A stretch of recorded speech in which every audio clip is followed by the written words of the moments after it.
صبح بیلا کی آنکھ کھلی تو اسے شدید بخار تھا۔ امی پریشانی سے اس کے پاس بیٹھی ہوئی تھی۔ امی، میرا اسپتال جانا بہت ضروری ہے، پلیز سمجھنے کی کوشش کریں، میرا کام ہے وہاں، مجھے اپنے پیشنٹس چیک کرنے ہیں، میں اس طرح بنا انفارمیشن کے چھٹی نہیں کر سکتی۔ وہ انہیں دیکھتے ہوئے کہنے لگی تھی، پچھلے دن ہوئے تماشے کے بارے میں وہ انہیں کچھ بھی نہیں بتانا چاہتی تھی۔ ایک تو وہ بہت پریشان ہو جاتی، پھر اس کی نکاح کا سن کر نہ جانے ان کے دماغ میں کیا کیا تھا۔ وہ انہیں کسی طرح کی ٹینشن نہیں دینا چاہتی تھی۔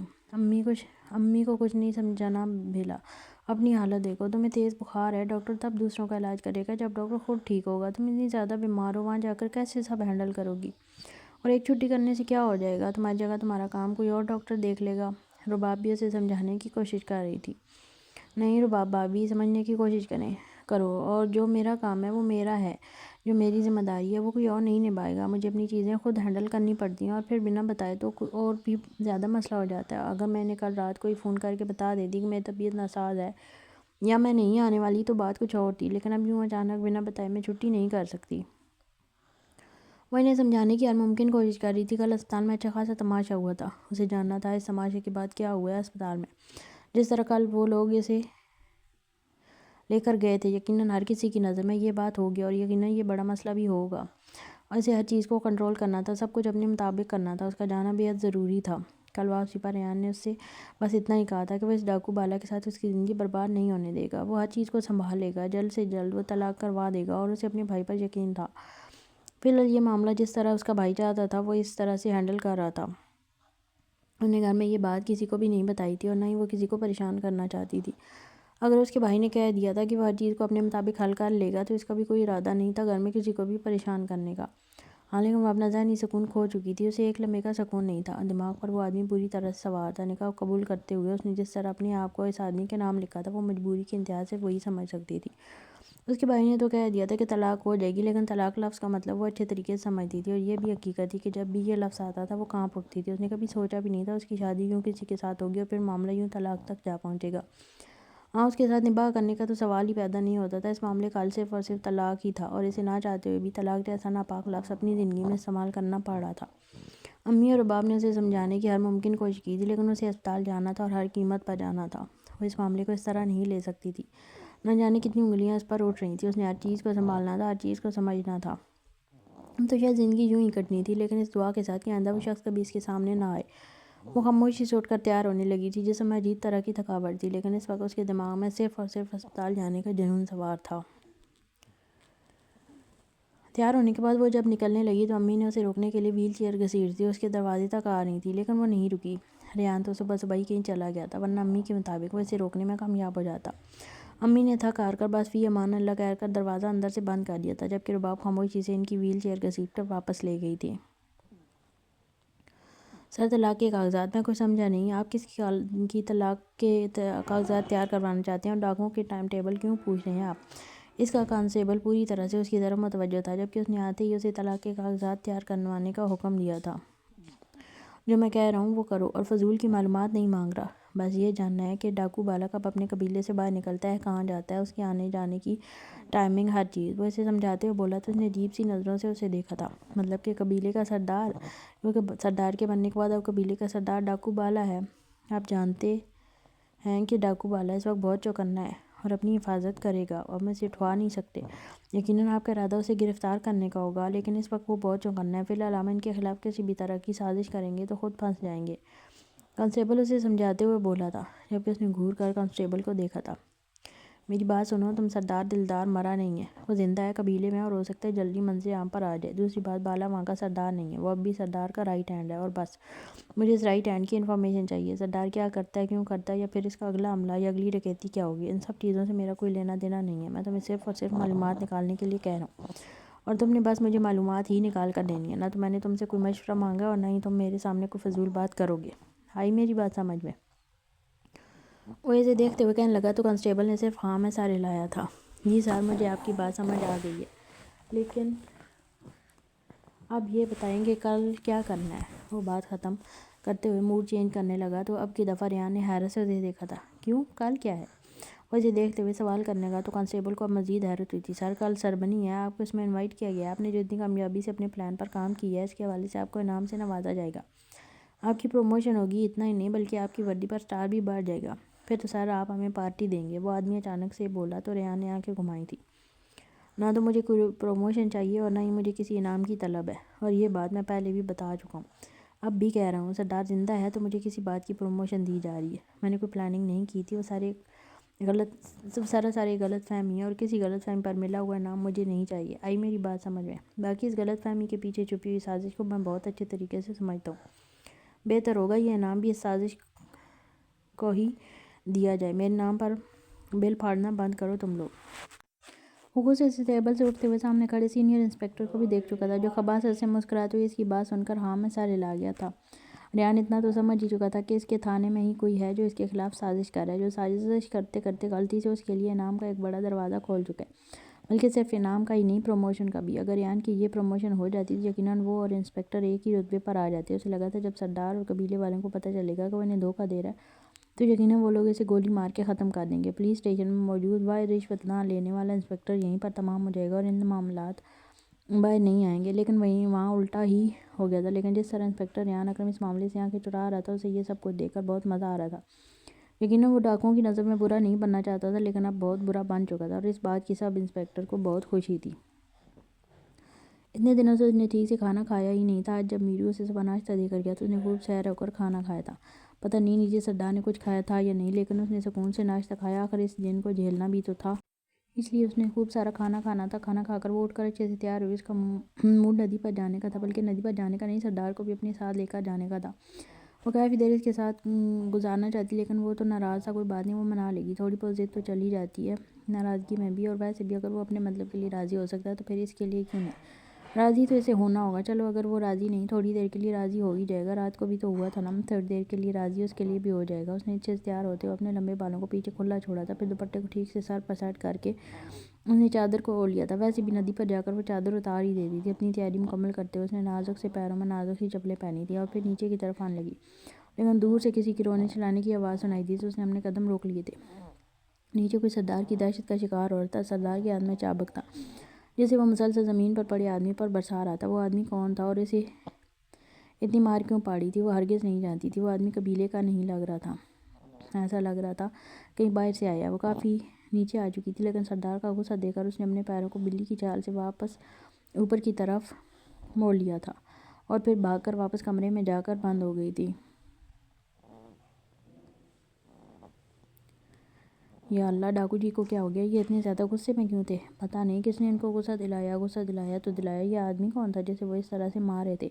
قبیلے کا تو نہیں لگتا۔ ہائے، ایک اور بیچارہ ڈاکو جی کے ظلم کا شکار ہو رہا ہے، لیکن ضرور اس نے ہی کچھ نہ کچھ ایسا کیا ہوگا۔ ایسی حرکتیں ہی بندہ کیوں کرے جس کے بعد مار کھانی پڑے؟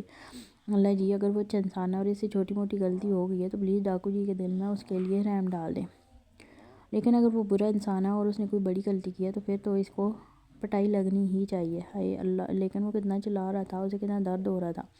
ڈاکو جی کتنے ظالم ہو گئے ہیں، مجھے بھی ڈانٹتے رہتے ہیں ہر بات پر، باقیوں کو بھی مارتے ہیں، پتہ نہیں ڈاکو جی کو کیا ہو گیا۔ اللہ جی پلیز ڈاکو جی کو ٹھیک کر دینا۔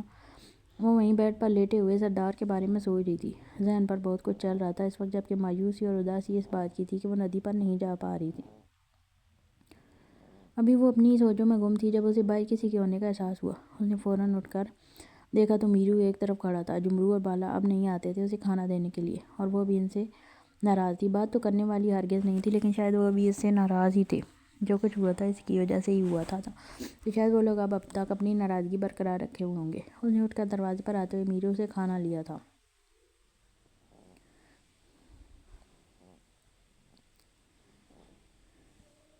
کھانا کھا لو، سردار نے بھیجا ہے۔ باقی وہ نیچے سردار کہہ رہا تھا کہ اگر تم نے ندی پر جانا ہے تو میرے ساتھ چل سکتی ہو، میں وہیں کھڑا رہوں گا، جب تمہارا دل کرے گا تب تم واپس آ جانا۔ میرو اسے دیکھتے ہوئے بولا تھا، نہیں میرو بھیا، میں اگر ندی پہ جاؤں گی تو بالا بھیا یا جمرو بھیا کے ساتھ جاؤں گی اور کسی کے ساتھ نہیں۔ ایسا نہیں ہے کہ مجھے آپ پر کسی طرح کی بے اعتباری ہے، لیکن مجھے ان کے ساتھ مزہ آتا ہے، وہ میرے بھائی ہیں نا، مجھے کسی اور کے ساتھ جانا اچھا نہیں لگتا، میں ان سے ناراض ہوں، وہ مجھے منانے کے لیے آئیں گے تو میں انہی کے ساتھ جاؤں گی، فی الحال مجھے نہیں جانا۔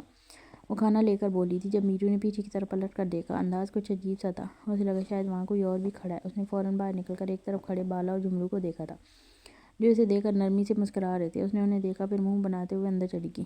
کیا ہے، سن تو لیا کہ وہ اپنے بھائیوں کے ساتھ جائے گی، پھر کیا یہاں شکلیں دیکھ رہا ہے؟ چل دفعہ ہو جا، سردار کا چمچا، جمرو نے غصے سے میرو کو گھور کر کہا تھا۔ آج کل تو اسے ویسے بھی میرو بالا بالکل اچھا نہیں لگتا تھا، اور اوپر سے سردار اسے اہمیت دیتا تھا تو اور بھی زیادہ لگتا تھا، اور اب جس طرح وہ کہہ رہا تھا کہ وہ سردار کے لیے قابل اعتبار ہوگا، ان دونوں کو ہی آگ لگ گئی تھی، جس پر ان دونوں نے کہا تھا کہ چل اگر تو اتنا ہی اعتبار قابل ہے تو اوپر چل جا کر دوام کو بول کے وہ تیرے ساتھ ندی پر چلے، دیکھنا کیسے انکار سے منہ پر مارے گی۔ اور بالکل ایسا ہی ہوا تھا، اس نے اپنے بھائیوں کا مان نہیں توڑا تھا، اور وہ دونوں یہاں اس کے پیچھے پیچھے صرف اور صرف اسے منانے کے لیے ہی آئے تھے۔ جو بھی ہوا تھا اس نے دوام کو شامل کر کے ان لوگوں نے اسے بہت تکلیف دی تھی، اور یقیناً دوام ان سے ناراض تھی۔ ان کا ارادہ اسے منانے کا تھا، لیکن لگ رہا تھا اسے منانا آسان نہیں، لیکن وہ بھائی تھے، وہ اپنی بہن کو منا سکتے تھے کیسے بھی کر کے، وہ اسے ناراض نہیں رہنے دے سکتے تھے، اور اب انہوں نے اسے منانا تھا، کسی بھی حال میں سب کچھ ٹھیک کرنا تھا۔ آپ لوگ یہاں میرے کمرے میں کیوں آئے؟ نکل جائیں یہاں سے، کوئی تعلق نہیں ہے آپ کا میرے ساتھ۔ وہ اس طرح بولی تھی جیسے ان کا اس کمرے میں آنے کا حق ہی نہ ہو۔ چلیں نکلیں اس کمرے سے، آرام سے کھانا بھی نہیں کھانے دیتے یہ لوگ مجھے۔ وہ بیڈ پر کھانا رکھتے ہوئے غصے میں کھانا کھاتے ہوئے ان سے بولی تھی۔ جب وہ دونوں ہی اس کے لیفٹ رائٹ بیٹھے، اس نے ان دونوں کو گھور کر دیکھا تھا۔ کم کھانا موٹی، ورنہ نقصان تمہارا ہوگا۔ وہ اپنی جیب سے کچھ نکال کر اس کے سامنے رکھتے ہوئے بولا۔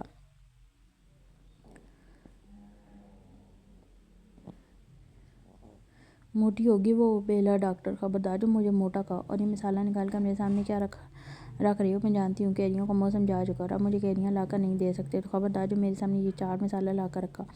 وہ مسالہ اٹھا کر اس کی گود میں پٹک چکی تھی۔ وہ کیا اس کا دل ساڑنے آئے تھے کہ کیریوں کا موسم ختم ہو چکا ہے، وہ اسے مسالہ دکھا رہے تھے؟ اب صرف مثالوں پر تو وہ ماننے سے رہی ہے، تو اس کے زخموں پر مسالہ چھڑکنے والی بات ہو گئی۔ کس نے کہا بہنا کہ موسم ختم ہو گیا؟ تمہارے بھائی چاہیں تو بے موسمی آم لا سکتے ہیں۔ جمرو نے اپنی جیب سے تازے تازے موٹے موٹے کچے آم نکالے تو وہ حیرت سے دیکھنے لگی۔ آخر اس موسم میں وہ یہ کیریاں کدھر سے لے کر آئے تھے؟ پھر مانتی ہو نا اپنے بھائی کو؟ اس سے پہلے کہ جمرو اسے کیریاں دیتا، بالا چھین کر اس کے سامنے اپنی مٹھیاں سے انداز میں کھولنے لگا جیسے اسے سرپرائز پیش کیا ہو۔ جمرو نے اسے گھورا تھا، لیکن ہمیشہ کی طرح اس کے گھونی کی پرواہ کم سے کم بالا نے نہیں کی تھی۔ اس نے ایک نظر ان دونوں کو دیکھا، پھر دونوں ہاتھوں میں بالکل اسی کے انداز میں کیریاں لے کر اپنی گود میں رکھتے ہوئے اس پر اپنا دوپٹہ ڈال لیا تھا۔ ویسے تو میں آپ لوگوں سے بہت ناراض ہوں، میں بالکل بات نہیں کرنے والی، لیکن پھر بھی آپ لوگوں نے کیریاں لا کر دی ہیں تو میں تھوڑی راضی ہو گئی ہوں۔ دانت دکھاتے ہوئے بولی تو ان دونوں نے سکون کی سانس لی، جب اچانک کمرے میں کوئی تیسرا داخل ہوا۔ ان دونوں نے پلٹ کر دروازے کی طرف دیکھا تو سے دونوں کی سانسیں سینے میں ہی اٹکی ہوں۔ سردار کو دیکھتے ہوئے دونوں اپنی جگہ سے اٹھ کھڑے ہوئے، جبکہ دوام نے دونوں کیریاں پیچھے کی طرف چھپا لیں تاکہ سردار کی نگاہوں سے انہیں بچا سکے۔ تم دونوں یہاں کیا کر رہے ہو؟ میں نے تم لوگوں کو منع کیا تھا نا، تم لوگ میری بیوی کے آس پاس بھی نظر نہیں آؤ گے۔ کوئی تعلق نہیں ہے تم لوگوں کو میری بیوی کے ساتھ، تم لوگوں کا تعلق میرے ساتھ ہے، تم لوگ میرے آدمی ہو، تمہارے ساتھ جو بھی رشتہ وہ میرا ہے، میری بیوی کا تم لوگوں کے ساتھ کوئی تعلق نہیں۔ تو پھر تم دونوں یہاں کیوں آئے ہو؟ اس کا انداز کافی سخت تھا، جبکہ اس کی بات کو نہ تو دوام کو پسند آئی تھی اور نہ ہی بالا اور جمرو کو۔ سردار غلطی انسان سے ہی ہوتی ہے، ہم سے بھی ہو گئی، ہم دوام کو منانے کے لیے آئے تھے، بالا نے قدرے سکون سے جواب دیا تھا، جس پر سردار تنزیہ طور پر ہاں سردار ہم سے غلطی ہوگی، ہاں ہمیں تمہارے قوما میں جانے کے بعد دوام کے ساتھ برا سلوک نہیں کرنا چاہیے تھا، اس بات کو ہم بھی سمجھتے ہیں، ہم نے غلط کیا تھا، ابھی تو اپنی غلطی کی معافی مانگنے کے لیے آئے ہیں اور ہم نے اسے منا بھی لی ہے۔ جمرو نے بھی اسے سمجھاتے ہوئے کہا، جبکہ اس کے ہنسنے کا انداز اب بھی ویسا ہی تھا جیسے وہ ان دونوں کی بات میں مذاق اڑا رہا ہو۔ اچھا تم لوگ میری بیوی کو منانے کے لیے آئے تھے، کس حق سے آئے ہو؟ تم لوگوں کا تو رشتہ میرے ساتھ ہے نا، میرے مرنے کے بعد تم لوگ اس کے ساتھ کوئی تعلق نہیں رکھنا چاہتے تھے، بلکہ تم لوگ یہ پورا قبیلہ اگر دوام کے ساتھ کوئی نرمی یا کوئی محبت دکھا رہا ہے تو میرے لیے دکھا رہا ہے، تو پھر تم لوگوں کے ساتھ اس کا رشتہ کیوں بنا رہے ہو؟ کون سی بہن کون سی بھائی؟ اگر میرے مرنے کے بعد تم لوگوں کا اس کے ساتھ کوئی تعلق نہیں تو میں جیتے ہوئے بھی تم لوگوں کا اس کے ساتھ کوئی تعلق نہیں ہونا چاہیے۔ یہ جو جھوٹے تعلق تم نے صرف وقت گزارنے کے لیے بنائے ہیں، نہ مجھے چاہیے اور نہ ہی میری بیوی کو، اس لیے بہتر ہوگا یہ دکھاوا کرنا بند کرو۔ تم لوگ میرے ساتھ تو مخلص ہو سکتے ہو، لیکن میری بیوی کے ساتھ نہیں۔ میری غلطی ہے جو تم لوگوں کو اپنا سمجھ کر اپنی بیوی کے آس پاس بھٹکنے دیا، لیکن اب میں ایسی کوئی غلطی نہیں کروں گا، دفع ہو جاؤ یہاں سے، آج بعد میری بیوی کے پاس بھی نظر مت آنا۔ سردار نے چٹکی بجا کر ان لوگوں کو باہر کا راستہ دکھایا تھا، جبکہ بالا اور جمرو تو نہیں، ہاں لیکن دوام اس کے انداز پر حیران ضرور ہوئی تھی۔ اس نے بس ایسی شکایتی انداز میں شکایت لگا دی تھی کہ بالا اور جمرو نے اس پر سختی کی، لیکن اس کا یہ مطلب تو نہیں تھا کہ وہ ان دونوں سے ہر تعلق توڑیے، وہ صرف ان سے ناراض تھی، لیکن سردار اس ناراضگی کو بہت زیادہ سیریس لے چکا تھا، بلکہ سیریس بھی کیا لے چکا تھا، وہ تو ہر تعلق ختم کر رہا تھا۔ ڈاکو جی پلیز، آپ میرے بھائیوں کے ساتھ اس طرح سے بات نہیں کر سکتے، آپ ہوں یا نہ ہوں ان لوگوں کے ساتھ میرا رشتہ ہے، یہ میرے بھائی ہیں، آپ اس طرح سے نہیں کہہ سکتے۔ وہ پریشانی سے اسے دیکھتے ہوئے بولی تھی۔ سچ تو یہ تھا کہ اسے غصہ آ رہا تھا سردار پر۔ سجن سائیں، یہ اگر تمہارے بھائی ہوتے تو میری غیر موجودگی میں بھی یہ تمہارے بھائی رہتے، اس نے نرمی سے اسے دیکھتے ہوئے کہا، تو اس نے نفی میں سر ہلایا تھا۔ یہ میرے بھائی ہیں، آپ ہوں یا نہ ہوں یہ میرے بھائی ہیں، اور آپ کوئی حق نہیں رکھتے میرے بھائیوں سے اس طرح سے بات کرنے کا، یہ آپ کے قبیلے کے لوگ ہوں گے، مانتی ہوں کہ آپ ان لوگوں کو جیسے چاہیں ویسے ٹریٹ کر سکتے ہیں، لیکن میرے حوالے سے ان کے ساتھ میرا بہت معتبر رشتہ ہے اور آپ کو میں ہرگز حق نہیں دوں گی اس رشتے کو ختم کرنے کا، یہ میرا رشتہ ہے، اسے بنانے والی میں ہوں، تو ختم کرنے کا حق بھی صرف مجھے ہے۔ آپ میرے شوہر ہوں گے، میری زندگی کی ہر سانس آپ کے نام ہوگی، لیکن میرے بھائیوں کے حوالے سے میں اس طرح کی کوئی بات برداشت نہیں کروں گی۔ میں جا رہی ہوں ندی پر اپنے بھائیوں کے ساتھ۔ آپ کو اگر میرے بھائیوں سے زیادہ مسئلہ ہے تو کام کے ٹائم پہ اپنے مسئلے نکال لیجیے گا۔ دیکھیں، میرے حوالے سے آپ انہیں کچھ بھی نہیں کہنے کا کوئی حق نہیں رکھتے، اور رشتے اس طرح سے ختم نہیں ہوتے جس طرح سے آپ ختم کرتے ہیں۔ اچھا برا وقت سب پر آتا ہے، ہمیں وقت کے لحاظ سے ہر چیز کو سمجھنا چاہیے، نہ کہ رشتے ختم کر کے آگے بڑھنا چاہیے۔ وہ غصے سے پیر پٹکتی کمرے سے نکل گئی تو بالکل اسی کے انداز میں بالا اور جمرو بھی پیر پٹکتے اس کے پیچھے نکلے تھے، جبکہ سردار ہلکا سا مسکراتے ہوئے سکون سے وہیں بیڈ پر لیٹ گیا تھا، جیسے اس کا مقصد پورا ہو گیا۔ او میڈم نخرے والی، اب کیوں نخرے دکھا رہی ہے؟ کم سے کم ہمارے ساتھ بات تو کرو۔ وہ جہاں جا کر اس کے پاس بیٹھتے، وہ اپنی جگہ چھوڑ کے تھوڑی آگے ہو کر اپنی کیریاں کھانے لگتی، جیسے وہ دونوں اسے کیریاں چھین لیں گے۔ انداز اب بھی ناراضگی والا تھا، جب کہ ان دونوں کو اس کی ناراضگی سمجھ نہیں آ رہی تھی۔ انہیں خاطر اپنے شوہر سے لڑ کر آ گئی تھی اور اب انہیں نخرے دکھا رہی تھی۔ وہ تو پریشان سے ہو گئے تھے اس کے اس انداز پر۔ کیا مسئلہ ہے آپ لوگوں کے ساتھ؟ مجھے آپ لوگوں سے بات نہیں کرنی، آپ لوگ میرے پیچھے پیچھے کیوں آ رہے ہیں؟ کیا لگتا ہے آپ کو صرف کیریاں دے کر منا لیں گے مجھے اس طرح اور میں مان جاؤں گی؟ جھلے قسم کے لوگ ہیں، صرف ان سے نہیں ماننے والی میں، اور ویسے میں نے اندازہ لگایا میرے ڈاکو جی ٹھیک ہیں۔ ڈاکو جی بغیر تو آپ لوگوں کے نخرے آسمانوں پر تھے، اور اب جب ڈاکو جی ٹھیک ہو کر واپس آ گئے ہیں تب آپ آ گئے مجھے منانے کے لیے، اور میں کتنی بیوقوف ہوں، آپ لوگوں کی خاطر ان سے لڑ پڑی جو اصل میں میرے ہمدرد ہیں، میرے اپنے ہیں۔ آپ لوگوں نے کیسے نگاہیں پھیر لی تھی جب وہ نہیں تھے میرے پاس، صرف کیریاں دے کر مجھے منانے کے لیے آ گئے، وہ بھی صرف 2، اور آپ لوگوں کو کیا لگتا ہے میں مان جاؤں گی صرف کیریوں سے؟ وہ مزید اپنی جگہ چھوڑتے ہوئے آگے ہوئی تو ان دونوں نے ایک دوسرے کو دیکھا تھا، مطلب اس کا انداز ایسے تھا کہ وہ صرف کیریوں سے نہیں مانے گی، مطلب کچھ اور بھی دینا پڑے گا، لیکن اس کی باتیں کافی تکلیف دہ تھیں۔ ہاں یہ سچ ہی تو تھا، ان دونوں نے اس کا ساتھ چھوڑ دیا تھا جب سردار ان کے بیچ نہیں رہا تھا، تو کیسے وہ دونوں ہی نگاہیں پھیر گئے تھے؟ اچھا بتاؤ کس طرح سے مانو گی تم؟ جیسے کہو گی ہم وہ کریں گے۔ بالا نے اپنی شرمندگی کم کرتے ہوئے اصل مدعے پر آنا چاہا تھا۔ ہاں بالکل، بتاؤ تم کیا چاہتی ہو؟ تم جو چاہو گی وہی ہوگا، اب ہم تمہارے ساتھ کبھی ناانصافی نہیں کریں گے، ہم سے غلطی ہو گئی ہے پیاری بہنا، معاف کر دو ہمیں۔ جمرو تو باقاعدہ ہاتھ باندھ کر معافی مانگنے لگا، جبکہ وہ ان دونوں کو دیکھتے ہوئے ہلکی سی مسکرائی تھی، آنکھوں میں شرارت تھی، لیکن اس شرارت میں بھی اپنے بھائیوں کے لیے بے تحاشا محبت تھی، اور وہ ان دونوں کو خوب ستا کر ان کی محبت کا امتحان لینے والی تھی۔ آسانی سے تو معاف اس نے بھی نہیں کرنا تھا ان لوگوں کو۔ وہ ٹوڑی کے نیچے ہاتھ رکھتے ہوئے کچھ سوچ رہی تھی جب قبیلے کی دوسری سائڈ سے ایک سایہ نمودار ہوا۔ سردار کو اس طرف آتے دیکھ کر وہ دونوں الرٹ ہوئے، جبکہ وہ بھی اپنی ناراضگی چھوڑتی اچانک ہی جمرو کے ہاتھ پر ہاتھ مار کر ٹہکا لگا اٹھی تھی۔ انداز دکھاوے والے تھا، مطلب صاف تک وہ اپنی اور اپنے بھائیوں کے بیچ کی کوئی بات کسی تیسرے کے کانوں تک نہیں جانے دینا چاہتی تھی، جبکہ اس کے انداز پر وہ بھی مسکرا کر اس سے باتیں کرنے لگ گئی۔ کتنی معصوم تھی ان کی بہن، جو اپنے اور اپنے بھائیوں کے معاملات خود تک رکھنا چاہتی تھی، اپنے شوہر کو بھی بیچ میں شامل نہیں کرنا چاہتی تھی۔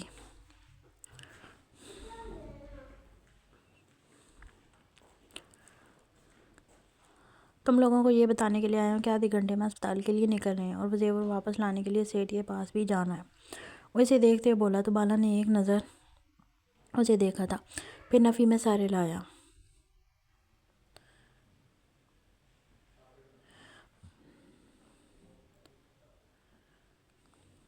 رہنے دو سردار، وہ زیور میرے کسی کام کا نہیں ہے، اور اگر وہ کسی نے لے بھی لیا تو دفع کرو، میری ماں کے کسی کام کا نہیں ہے وہ زیور، اور نہ ہی اب مجھے چاہیے۔ وہ چیز چلی گئی وہ چلی گئی۔ وہ اسے دیکھتے ہوئے بولا تھا، انداز سمجھانے والا تھا۔ میں نے تم سے نہیں پوچھا کہ تمہیں کیا چاہیے اور کیا نہیں، وہ میری چاچی کا زیور تھا اور میں وہ زیور واپس لے کر آؤں گا، تمہارے لیے نہ صحیح لیکن وہ زیور چاچی کے لیے خاص تھا۔ وہ بچپن میں کہا کرتی تھی کہ جب بالا بڑا ہوگا وہ اس کی شادی کروا کر یہ سارا زیور اس کی بیوی کو دیں گے، یعنی کہ اس زیور پر تمہارا کوئی حق نہیں ہے، تمہیں وہ زیور بیچنا ہی نہیں چاہیے تھا۔ وہ سارا زیور بیلا کا ہے اور اسی کو ملے گا، جو چیز اس کی ہے اسی کے پاس جائے گی۔ تمہارے لیے میں ویسے بھی کچھ نہیں کہہ رہا، تمہیں اپنی ماں کی چیزوں کی کتنی قدر ہے وہ میں اندازہ لگا چکا ہوں۔ وہ ذرا سختی سے بولا تھا، ایسی بات نہیں ہے، میرے لیے وہ خاص تھا، بہت خاص تھا، میری ماں کی چیز تھی، وہ میرے لیے غیر اہم کیسے ہو سکتی ہے؟ لیکن جیسے دینے کی بات تم کر رہے ہو وہ کبھی میری ماں کی چیزوں کے لائق نہیں ہے، اور نہ ہی وہ اس کی قدر کرے گی۔ اس دفعہ وہ سختی سے بولا تھا، اس کے لہجے میں عجیب سی بدگمانی تھی۔ بہت بری بات ہے بالا، تم اسے کیسے اس غلطی کی سزا دے رہے ہو جسے وہ پوری طرح سے انجان ہے؟ وہ کچھ بھی نہیں جانتی تھی ان سب چیزوں کے بارے میں، اور نہ ہی وہ اپنے بھائی کے چال باز دماغ سے واقف تھی۔ تم اس سے محبت کرتے ہو اور محبت اس طرح سے ختم نہیں ہوتی جس طرح تم ختم کرنا چاہتے ہو۔ اور جہاں تک بات ہے بیلک کی اس غلطی کی، تو بیلک کی غلطی اگر اتنی بڑی ہوتی کہ اسے سزا دی جاتی تو میں کبھی تمہارے ساتھ اس کا نکاح نہیں کرتا۔ اس سے غلطی ہوئی ہے لیکن وہ غلطی انجانے میں ہوئی ہے، اس بات کو تمہیں بھی قبول کرنا ہوگا۔ چلو میرے ساتھ، وہ سارا زیور سیٹھ سے واپس لینا ہے۔ تم خوش قسمت ہو، تمہارے پاس تمہاری ماں کی اتنی ساری چیزیں ہیں۔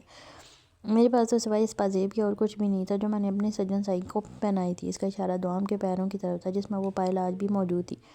اور کتنے نخرے دکھائیں گے بالا پیا، جائیں نا، جا کر لے آئیں وہ زیور جو آپ نے کسی کو دے دیا۔ اپنی ماں کی چیزیں بھلا کوئی دیتا ہے کسی کو؟ ڈاکو جی بالکل ٹھیک کہہ رہے ہیں، وہ آپ کی ماں کی چیزیں تھیں، تو اب اس پر آپ کی بیوی کا حق ہے اور کسی کا نہیں، آپ کا بھی نہیں۔ چاہیے وہ ساری چیزیں واپس لے کر آئیے۔ دوام بھی اسے دیکھتے ہوئے بولی۔ تو اس نے صرف گردن ہاں میں ہلائی تھی۔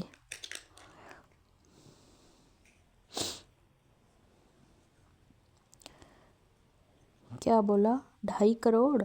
دماغ کام کر رہا ہے تیرا؟ یہ سارا زیور میں گروی رکھ کر گیا تھا، بیچا نہیں تھا۔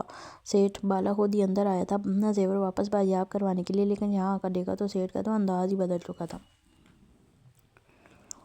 یہ دکان ہے بالا ڈاکو، جہاں پر چیزیں بکنے کے لیے آتی ہیں۔ مجھے نہیں معلوم تم نے بیچا یا گروی رکھا، لیکن میں نے تو تمہیں رقم دی تھی نا، اور جس چیز کی میں رقم ادا کر چکا ہوں وہ چیز اب میری ہے، اس لیے اب یہ زیور تمہیں 2.5 کروڑ میں ہی واپس ملے گا، 75 سے 80 لاکھ روپے میں نہیں۔ آدمی کا انداز پوری طرح سے بدلا ہوا تھا۔ یہ سن کر بالا نے فوراً بندوق نکالتے ہوئے اس کے سر پر رکھی تھی۔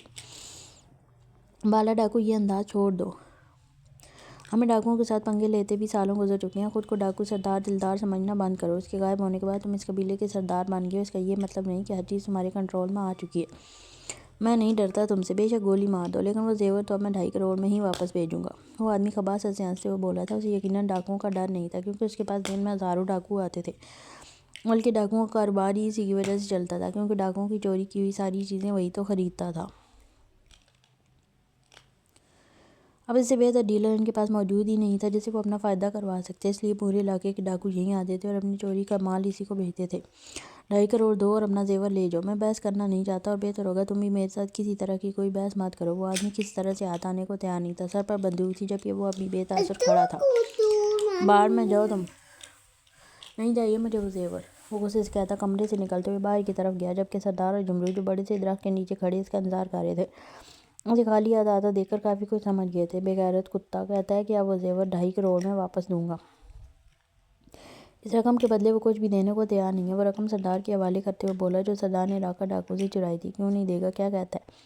سردار نے سنجیدگی سے سوال کیا تو اس نے نفی میں سر ہلایا تھا۔ کمینہ کہتا ہے میں نے کم رقم ادا کی تھی اور اب وہ اس کا مال ہے، وہ جیسے لاکھوں میں بیچے کروڑوں میں، وہ اس کی چیز ہے، اور یہ رقم واپس لے کر میرا گروی سامان مجھے واپس کرنے کو تیار نہیں ہے۔ میں نے ڈرایا بھی لیکن ڈرتا نہیں، کہتا ہے جو کرنا ہے کر لو، لیکن اس طرح زیور واپس نہیں ملے گا۔ بالا اچھا خاصا مایوس ہوا تھا، جبکہ سردار اسے دیکھتے ہوئے ہاں میں سر ہلا کر اندر کی طرف قدم بڑھا گیا تھا۔ چل سامنے پٹی سے چائے پیتے ہیں۔ بالا اس کے پیچھے جانے لگا جب جمرو نے اچانک اسے سامنے والے چھوٹے سے ڈھابے کی طرف متوجہ کیا۔ آجا، وہ لے آئے گا تیرا سامان۔ جمرو نے اس کے گرد اپنا بازو حائل کرتے ہوئے قدم دکان کی طرف بڑھا دیے، جبکہ وہ بھی خاموشی سے چائے پینے کے لیے چلا گیا تھا۔ اب سردار اندر گیا تھا تو زیور تو باہر آ ہی جانا تھا، اسے زیور کی کوئی پریشانی نہیں رہی، ہاں لیکن سیٹھ کی زبان سے مکرنے پر اسے افسوس ضرور ہوا تھا۔ وہ سالوں سے اس کے لیے کام کرتے آئے تھے، وہ ان کے ساتھ ایسا تو نہیں کر سکتا تھا، اور پھر یہ زیور کوئی معمولی زیور نہیں، اس کی ماں کا زیور تھا۔ سردار کے پاس اپنی ماں کی صرف پائل تھی جسے وہ سنبھال کر سینے سے لگا کے رکھتا تھا، اور اس کی ماں کا کروڑوں کا زیور اس طرح سے ہاتھ سے نکل رہا تھا، لیکن سردار گیا تھا تو اسے اب کوئی پریشانی نہیں رہی تھی، اب یہ معاملہ سردار کے ہاتھ چلا گیا تھا۔ سردار اندر داخل ہوا تو باہر موجود کچھ لوگوں نے اسے پہچانا نہیں تھا، کیونکہ ہمیشہ کی طرح وہ نقاب میں تھا۔ وہ سیدھا کمرے کا دروازہ کھولتے ہوئے اندر داخل ہو گیا جہاں بیٹھا سیٹھ اسے دیکھتے ہی پہچان چکا تھا، جبکہ سردار اپنا نقاب کھولے بغیر ہی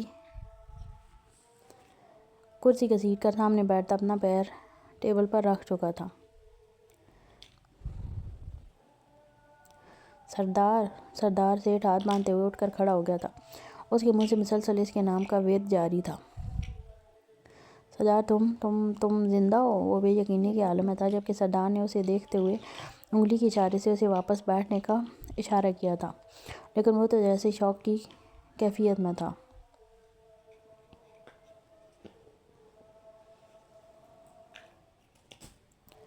آگے پیچھے کے علاقے کے ڈاکوؤں نے کہا تھا کہ تم مر چکے ہو اور اب تمہارے قبیلے کا سردار بالا ڈاکو ہے، لیکن تم تو زندہ ہو، مسلسل کانپتے ہوئے بولا تھا۔ ہاں میں مر چکا ہوں، یہی سوچ کر تم میں اتنی ہمت آ گئی، تم میرے علاقے کے ڈاکوؤں کے ساتھ بدتمیزی کرو، ان کے ساتھ غلط ڈیل کرو، یہاں تک کہ اپنی زبان سے مکر جاؤ۔ میں نے تمہاری ہر غلطی معاف کی سیٹھ، یہ سوچا کہ تم ایک اچھے انسان ہو، ہمیشہ ہمارے کام آئے ہو، لیکن تم تو اس طرح دھوکہ دینے پر آ گئے کیوں کیا تم نے؟ ایک اچھا خاصا رشتہ تھا ہمارا، ہم تمہارے لیے کام کرتے تھے، تم ہمارے لیے کام کرتے تھے، اتنی ہمت کہاں سے آ گئی تمہیں کہ تم سردار دلدار کے لوگوں کے ساتھ دھوکے بازی کرو؟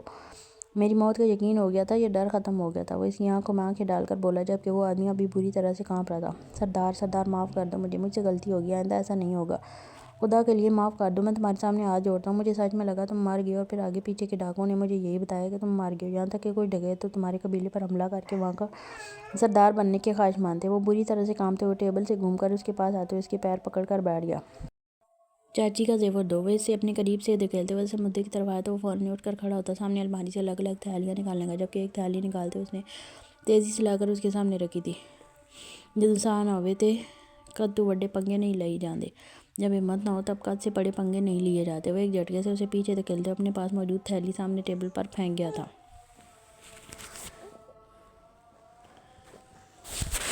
تم نے ہمیشہ ہمارا ساتھ دیا سردار، اسی لیے یہ رقم تمہیں دے رہا ہوں جو تم نے میرے آدمی بالا کو دی تھی، اس زیور کے عوض، ورنہ جو دھوکہ تم نے ہمیں دیا ہے اس کے بعد تم کسی بھی طرح کی کوئی رقم کے حقدار نہیں۔ لیکن تمہاری طرح میں یا میرے قبیلے کے لوگ دھوکے باز نہیں ہیں۔ آج کے بعد ہم اپنا سیٹ کوئی اور ڈھونڈ لیں گے، تم سے ہمارا تعلق ختم، نہ آج سے تم ہمارے کچھ لگتے ہو، نہیں ہم کبھی تمہارے پاس آئیں گے۔ وہ اٹھنے لگا تو سیٹ تیزی سے اس کے پیروں میں آ کر بیٹھ گیا تھا۔ نہیں سردار نہیں، مجھ سے غلطی ہوگی، معاف کر دو مجھے، تم تو سب سے زیادہ کارروائی کرتے ہو، تم سب سے زیادہ چیزیں لا کر مجھے دیتے ہو، تمہاری وجہ سے تو میرا دھندا چل رہا ہے سردار، مجھ سے غلطی ہوگی، مجھے معاف کر دو، آج کے بعد ایسا نہیں ہوگا، یہ میری پہلی اور آخری غلطی تھی، چاہے کچھ بھی ہو جائے، میں دوبارہ کبھی اس طرح غداری کے بارے میں سوچوں گا بھی نہیں، خدا کے لیے مجھے معاف کر دو سردار، تمہاری وجہ سے تو میں اس کاروبار میں ترقی کر رہا ہوں، تمہاری وجہ سے میرے پاس سب سے زیادہ چوریاں ہوتی ہیں، آگے پیچھے کے سرداروں کی باتوں میں تمہیں اس لیے لگ گیا کیونکہ مجھے لگا تم اب اس دنیا میں نہیں رہے، میں اس دنیا میں نہیں رہا تو تم نے میرے لوگوں کے ساتھ غداری شروع کر دی، تم کاروبار کے قابل نہیں ہو سیٹ، اور تم جیسے لوگوں کے ساتھ میں کاروبار کرنا پسند نہیں کرتا۔ جھٹکے سے اسے پیچھے کرتے ہوئے خود اٹھ کر باہر نکل گیا تھا۔ وہ باہر آیا تو صرف گھوڑے ہی کھڑے تھے، وہ دونوں کہیں نظر نہیں آ رہے تھے۔ پھر اس نے ایک دفعہ نظر گھمائی اور پھر تھیلے کو اپنے پیچھے کرتے ہوئے سامنے پلٹی پر ان دونوں کو بیٹھے دیکھا، جو دونوں شیشے کے گلاس بیٹھے آرام سے چائے پی رہے تھے۔ نفی میں سر لاتے ہوئے ان کی طرف آ گیا، میں کیا تم لوگوں کا ملازم ہوں جو تم لوگوں کو کام کروں گا اور تم لوگ یہاں بیٹھ کر آرام سے عیاشیاں کرو گے؟ وہ سامنے کھڑے چائے بنانے والے آدمی کو چائے بنانے کا اشارہ کرتا خود بھی ان کے ساتھ ہی بیٹھ گیا، جبکہ اپنے پاس موجود تھیلا اس نے بالا کی گود میں پھینکا۔ کیا بڑبڑا رہا تھا سیٹ؟ عقل ٹھکانے آ گئی ہوگی نا، کیسے ہمارے ساتھ دھوکے بازی کر رہا تھا، لگتا ہے اوقات بھول گیا اپنی۔ جمرو اسے دیکھتے ہوئے بولا تو سردار ہلکا سا مسکرایا تھا۔ کچھ لوگ ایسے ہی ہوتے ہیں، جب انہیں پتہ چلتا اب سامنے والے کے بس میں کچھ نہیں ہے وہ اپنی اوقات دکھانے پر آ ہی جاتے ہیں۔ خیر یہ میرا سوال نہیں تھا، تم لوگ کس کی اجازت سے یہاں بیٹھے چائے پی رہے ہو، یہ میرا سوال تھا۔ وہ چائے کا گلاس تھامتے ہوئے پھر سے سوال کرنے لگا، تم اندر چلے گئے تھے تو ہم نے باہر کچھ تو کرنا ہی تھا نا، اب اس سیٹ کی دعائیاں سن کر ہم کیا ہی حاصل کر لیتے، اچھا ہی ہوا نا تم اس کو پیٹ پٹا کر آ گئے اور ہم نے چائے پی لی، گھوڑے بھی پانی پی چکے ہیں اور زیور بھی واپس آ گیا۔ بالا نے زیور اپنے ساتھ لگاتے ہوئے کہا، ہاں انداز میں محبت صاف جھلک رہی تھی۔ زیور اس کے لیے خاص تھا، تبھی تو اسے سنبھال کر رکھا تھا، اور سردار یہ بات بہت اچھے طریقے سے جانتا تھا، تبھی تو وہ لے کر آیا تھا واپس۔ چلو جلدی ختم کرو چائے، پھر اسپتال جانا ہے، باقی کی رقم اسپتال میں جمع کروانی ہے، اور 6 ماہ کی بچی سے ملنا ہے، اور ہو سکتا ہے ہلکی پھلکی ملاقات بھابھی سے بھی ہو جائے۔ وہ ہلکی سی آنکھ دبا کر بولا تھا، جس نے کسی طرح کا کوئی رسپانس نہ دیا، ہاں لیکن اس کے انداز پر جمرو نے پورا سر آگے کی طرف گرا کر بالا کی طرف دیکھا تھا، لیکن اب کی دفعہ بھی بالا نے کسی طرح کا کوئی رد عمل نہیں دیا، مطلب صاف تھا کہ دل کی دنیا اب بھی خاموش تھی، چھیڑ چھاڑ سے کوئی فرق نہیں پڑ رہا تھا۔ جمرو اب تیری باری ہے، تیری شادی کرنی ہے ہم نے، ایک تو اس کا بھلا کیا، اس کی شادی کروائی، اوپر سے اس کے مزاج ہی نہیں ملتے۔ سردار اٹھتے ہوئے بولا تو بالا اپنا نقاب واپس پہنتے ہوئے جمرو کو دیکھنے لگا، جلن میں سرخ ٹماٹر بن گیا تھا، اور اس کے چہرے کی سرخی دیکھ کر اب کی دفعہ بالا کا لگنے والا قہقہ بڑا بے ساختہ تھا، ارے اس چوزے کو انڈے سے باہر تو آنے دے، 18 سال سے کم عمر بچوں کی شادی کروا کر کیوں جیل میں جانا چاہتا ہے؟ وہ جمرو کی گال کھینچتے ہوئے بولا، ارے سردار میں 21 سال کا ہو گیا ہوں، وہ اچانک اس سے بولا تھا، کہیں اس کی شادی کینسل نہ ہو جائے، لیکن اس کے انداز پر وہ دونوں اب کی دفعہ اپنا قہقہ روک نہیں پا رہے تھے، یعنی کہ اسے بھی شادی کی جلدی تھی۔ نہیں شادی ایسے نہیں ہوتی جمرو، شادی کے بعد سر پر ذمہ داریاں آ جاتی ہیں، بیوی کا خرچہ کدھر سے اٹھائے گا، تجھے تو سردار اپنا خرچہ نہیں دیتا، ہاں اور تیرا تو کمرہ بھی نہیں ہے اوپر، ابھی بالا اسے چھیڑ رہا تھا، جبکہ سردار نے بیچ میں ٹانگ اڑا کر اسے بتایا کہ اس کا تو اوپر کمرہ بھی نہیں ہے۔ کوئی بات نہیں، میں امنی والی کو نیچے رکھ لوں گا، وہ گھوڑے پر بیٹھتے ہوئے کہنے لگا۔ ابے پاگل ہے کیا بے غیرت آدمی، تو اپنی بیوی کو مردوں کے ساتھ رکھے گا نیچے؟ بالا نے اس کی عقل پر ماتم کیا تھا۔ ارے نہیں مردوں کے ساتھ کیوں رکھوں گا، وہ میری بیوی ہوگی، میری غیرت ہوگی، میں اس کو اوپر دوام کے ساتھ سلاؤں گا۔ اس نے فوراً اپنا فیصلہ بدلا تو جہاں سردار نے اسے گھورا تھا وہیں بالا کا ہنسنا بڑا بے ساختہ تھا، اور میں کہاں سوؤں گا نیچے تیرے ساتھ ہیں؟ کوئی بات نہیں بیٹا، تیرا کام میں سیٹ کروا دوں گا. ویسے بھی بالک کو شادی میں دلچسپی نہیں ہے. اس کی والی رخصتی کروانے کی بجائے تیرے والی کے لے آتے ہیں بالک کے کمرے میں. سردار نے بیچ کی راہ نکالی تو بالا جگہ سے پہلو بدلا تھا. میرے کمرے میں سوائے میری بیوی کے اور کوئی نہیں رہ سکتا، ٹھیک ہے نا؟ خبردار جو اس پر نظر رکھی. اگر اتنا شوق اپنے سڑیل بیٹے کی شادی کروانے کا، پہلے اس کا کمرہ بنواؤ. اور ویسے بھی ابھی شادی کے لائق ہی کدھر ہے؟ میری شادی کرواتے کرواتے 26 سال لگا دیے، اس کے بھی 5 سال پڑے ہیں. پہلے اس چوزے کو انڈے سے باہر نکالنے دو. والا گھوڑے کی لگامیں کھینچتے ہوئے گھوڑے کو ہلکا سا آگے لے کر گیا. سردار بے ساختہ کہکا لگا اٹھا. مطلب صاف تھا، شادی کے بعد دل میں لڈو پھوٹ رہے ہیں لیکن شکل پر بارہ بجا کر رکھنا ہے. وہ صبح صبح ہی اسپتال پہنچ گئی تھی. ہلکے پھلکے کام نپٹاتے ہوئے اس نے ماحول کو سمجھنے کی کوشش کی. کسی نے اس سے کوئی سوال نہیں کیا، ہر طرف خاموشی چاہیے تھی. نہ تو اس سے کسی حوالے سے کوئی سوال کیا گیا اور نہ ہی کسی نے نظروں میں ایسا کچھ دیکھا جو کنفیوز کرتا. آتے ہی ڈاکٹر نے اس کے لیے کام پر لگا دیا، جبکہ آج کا دن کافی مصروف ثابت ہوا. بخار کی وجہ سے اس کی حالت خراب ہو رہی تھی. ہر چیز کو نظر انداز کر کے صرف اپنے کام کی طرف فوکس.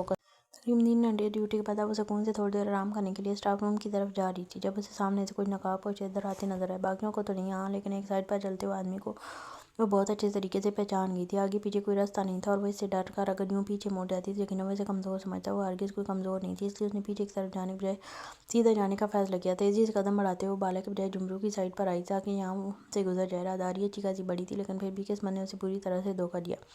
اور جیسے ان دنوں قریب پہنچی، نہ جانے کس کے گرائے ہوئے پانی پر اس کا پیر پھسلا. اس سے پہلے وہ گرتی، 2 مضبوط ہاتھوں نے اسے کمر سے جکڑ کر اپنے سینے سے لگا لیا تھا.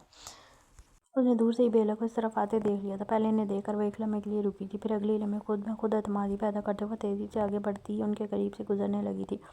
اسی وقت اچانک اس کا پیر زمین پر پھسلا تھا. اس سے پہلے کہ وہ گرتی، وہ بغیر کسی ہچکچاہٹ کے آگے بڑھتے ہوئے اسے تھام گیا تھا. اس کا ہرگز کوئی ارادہ نہیں تھا اس کے منہ لگنے کا اور نہ ہی وہ اسے کوئی بات کرنے والا تھا، لیکن اسے گرتے دیکھ کر وہ اپنے آپ کو اس کی طرف بڑھنے سے روک نہیں پایا تھا.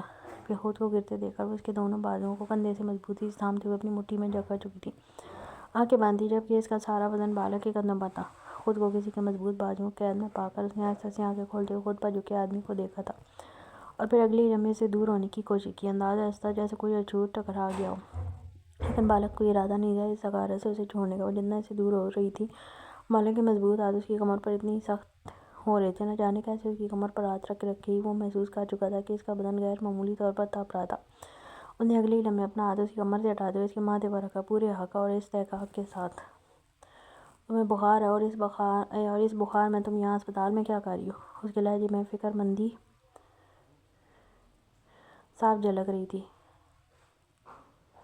جبکہ سردار نے جمرو کو اپنے پیچھے آنے کا اشارہ کیا تھا. جمرو فوراً ہی اس کے پیچھے بھاگا تھا، جبکہ وہ دونوں اب راہداری میں بالکل تنہا تھے.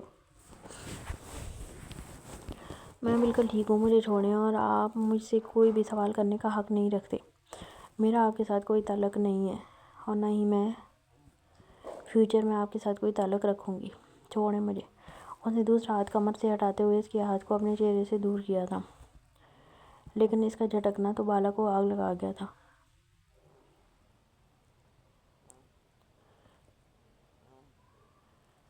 وہ اگلے ہی لمحے اس کی کمر پر اپنا بازو کرتا اسے اپنے ساتھ لگا کر کھڑا تھا. یہ میرے سوال کا جواب نہیں ہے منقوہ صاحبہ. میں نے پوچھا ہے تمہیں بخار ہے تو تم یہاں اسپتال میں کیا کر رہی ہو؟ کیا یہ اسپتال کے لوگ اتنے ڈھیٹ ہیں کہ ایک بیمار ڈاکٹر کو ایک چھٹی نہیں دے سکتے، یا پھر تمہیں خود ہی خدمت کرنے کا شوق ہے؟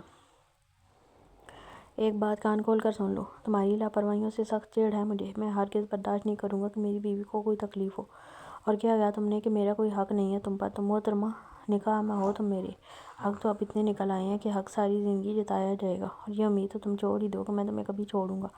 پہلے کوئی تعلق نہیں تھا تو تمہارے اتنے قریب تھا، اب تو شوہر ہونے کے عہدے پر فائز ہوں، اب تو تم سے دور رہنے کا سوال ہی پیدا نہیں ہوتا.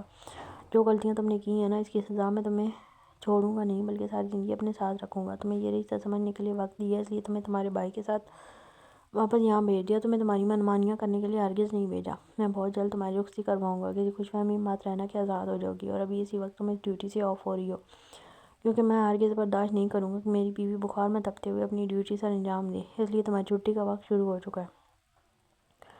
وہ اس کا ہاتھ ایک جھٹکے سے کھینچ کر سامنے والے کمرے میں لے گیا تھا. اسے اندر آتے دیکھ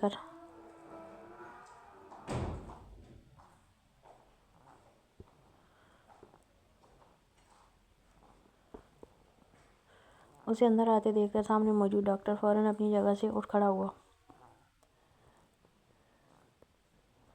سر سب کچھ ٹھیک تو ہے؟ ڈاکٹر بیلا آپ ٹھیک ہیں؟ ڈاکٹر بیلا کو سامنے کرسی پر بٹھاتے ہوئے بالا نے سامنے موجود ڈاکٹر کو دیکھا جو پریشانی سے ان دونوں کو دیکھ رہا تھا۔ کیا ہوا ہے اس اسپتال میں؟ وہ کرسی کھینچ کر بیلا کے ساتھ بیٹھتے ہوئے سوال کرنے لگا جب سامنے موجود ڈاکٹر بھی اپنی جگہ پر بیٹھا اپنی بات شروع کرنے لگا۔ کچھ نہیں ہوا سر، یقین کریں ہم نے صبح سے ڈاکٹر بیلا کے ساتھ آپ کے نکاح کا ذکر بھی نہیں کیا۔ ہم نے یہ بات باہر بھی نہیں نکالی، کسی کو کچھ بھی پتہ نہیں ہے کہ آپ کے لوگ کل ڈاکٹر بیلا کو اپنے ساتھ قبیلے میں لے کر گئے تھے اور وہاں ان کا نکاح ہوا ہے۔ ہم نے تو صبح سے اس بات کا ذکر تک نہیں کیا، صرف اسٹاف کے لوگوں کو یہ بات پتہ ہے، باہر کسی کو بھی کچھ بھی نہیں بتایا گیا۔ آپ بالکل بے فکر رہیں، یہ بات باہر نہیں نکلے گی جب تک آپ نہیں جائیں گے۔ یہاں اسپتال میں کسی بھی ڈاکٹر نے ڈاکٹر بیلا کے سامنے بھی اس چیز کا ذکر نہیں کیا۔ وہ ڈاکٹر اپنی دھن میں بولے جا رہا تھا جب بیلا حیرت سے اسے دیکھ رہی تھی۔ کیا مطلب اس بات کا ہے کہ اسپتال میں ہر کوئی اس کے نکاح میں بارے میں جانتا تھا اور وہ یہ سوچ کر یہ بات خاموشی سے ہضم کر رہی تھی کہ نکاح کے بارے میں کوئی کچھ بھی نہیں جانتا۔ یہ بات اتنے سارے لوگوں میں پھیل چکی ہے، اب اسے سمجھ میں آ رہا تھا کہ کسی نے بھی اس متعلق کوئی سوال کیوں نہیں کیا، نہ ہی اس کے سامنے کوئی ذکر ہوا۔ اس اسپتال میں ڈاکٹر سے زیادہ ان ڈاکٹروں کی چلتی تھی، یقیناً لوگوں نے منع کیا تھا۔ اگر ایسی بات ہے تو میری منقوہ کی طبیعت خراب ہے، اسے اتنا تیز بخار ہے اور وہ یہاں ڈیوٹی کر رہی ہے، کیوں کس وجہ سے؟ کیا اس اسپتال میں ڈاکٹروں کی کمی ہوگی؟ اس نے غصے سے سامنے موجود ڈاکٹر سے پوچھا تھا۔ کیا ڈاکٹر بیلا آپ کی طبیعت خراب ہے تو آپ کو چھٹی کر لینی چاہیے، آپ یہاں اسپتال میں کیوں؟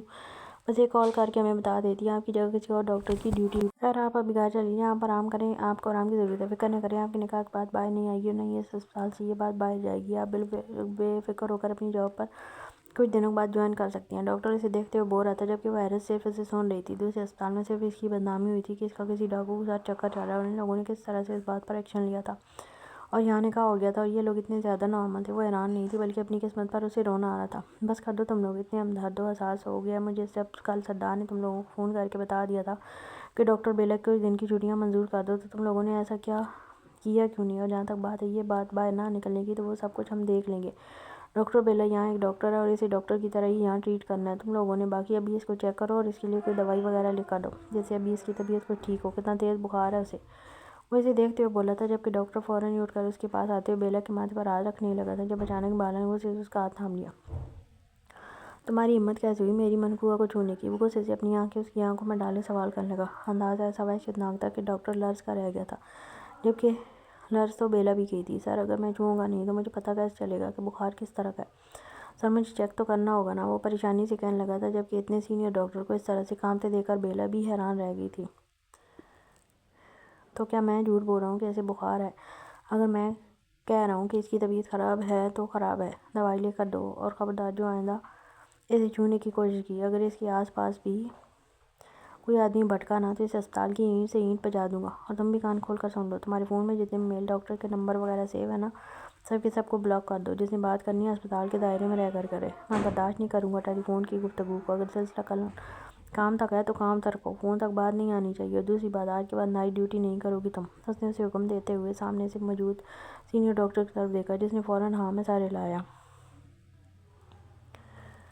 یس سر، ڈونٹ وری، ہم ڈاکٹر بیلا کو نائٹ ڈیوٹیز نہیں دیں گے۔ آج کے بعد ڈاکٹر بیلا کی ساری ڈیوٹیز دن میں ہی ہوں گی، لیکن فی الحال ڈاکٹر بیلا کو آرام کی ضرورت ہے۔ آپ جنرل روم میں چلیں، میں کسی فیمیل ڈاکٹر کو آپ کے پاس بھیجتا ہوں آپ کے چیک اپ کے لیے۔ ڈاکٹر اسے دیکھتے ہوئے بولا تو وہ غصے سے اپنی جگہ سے اٹھ رہی تھی کہ اس کا دماغ بری طرح سے چکرایا۔ اس سے پہلے کہ وہ گرتی، کسی نے ایک دفعہ پھر سے اسے کمر سے پکڑ کر اپنے ساتھ لگا لیا تھا۔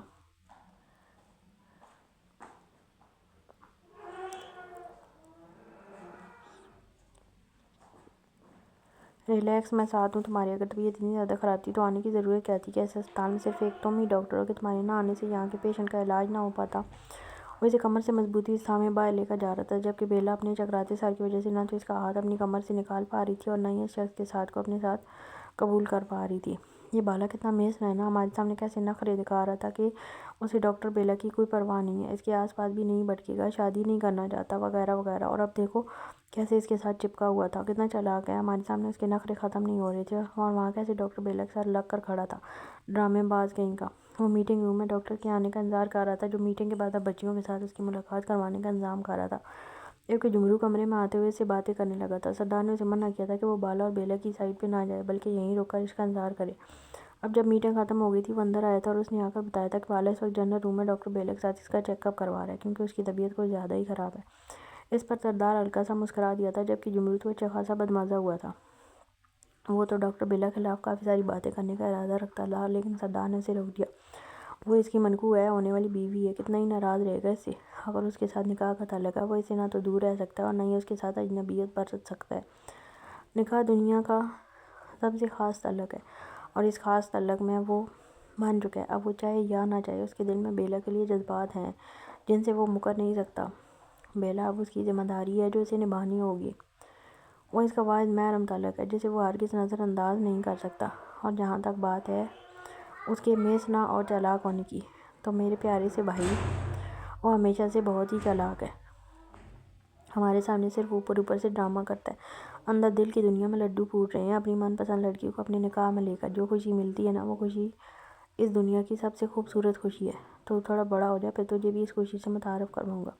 وہ ہنستے ہوئے بولا تو جمرو پھر سے شرما گیا تھا۔ اس کا یہ شرمایا ہوا انداز سردار کو اسے اور چھیڑنے پر مجبور کر رہا تھا۔ جب ڈاکٹر ان چھوٹی چھوٹی بچیوں کو لے آیا تھا، اسے اسپتال میں آ کر یہ بات بھی پتہ چلی تھی کہ یہ ڈاکٹر اب تک اسے مردہ سمجھ کر رہا تھا کہ امید کھو چکے تھے۔ خیر جو بھی تھا، وہ زندہ تھا اور ان بچیوں کے لیے تو شاید اس نے اپنے مرنے کے بعد بھی کوئی نہ کوئی انتظام کر کے ہی جانا تھا۔ وہ ان بچیوں سے ملتے ہوئے کافی خوش ہو رہا تھا، جبکہ جمرو بھی آج پہلی دفعہ ایسے بچوں سے مل رہا تھا جن کا علاج سردار کرواتا تھا۔ اور اس بات میں کوئی شک نہیں تھا کہ سردار ایک بہت ہی نیک کام کر رہا تھا۔ وہ ساری بچیاں کافی پیاری تھیں، جبکہ وہ 6 مہینے کی بچی تھی۔ سردار کو اتنی پیاری لگی کہ اس نے اسے تھام کر اپنے سینے سے لگا لیا تھا اور پھر کتنی دیر اس معصوم سی بچی کے ساتھ کھیلتا رہا۔ جمرو بھی انہیں ساری چکروں میں مصروف رہا تھا، کیونکہ جب تک بیلا بالا اپنے کام سے فارغ نہیں ہو جاتا تب تک وہ لوگ اسپتال سے جا نہیں سکتے تھے۔ تو یہ اچھا موقع تھا ان چھوٹے بچوں کے ساتھ وقت گزارنے کا۔ ڈاکٹر بیلا، آپ نے ٹینشن لی ہے، اس کی وجہ سے آپ کی طبیعت اتنی زیادہ خراب ہوئی ہے۔ ایسی بھی کون سی پریشانی تھی آپ کی جس کی وجہ سے آپ اتنی زیادہ سٹریس ہو گئیں؟ آپ کے بخار کی وجہ آپ کا مسلسل ٹینشن لینا ہے، اور اس سے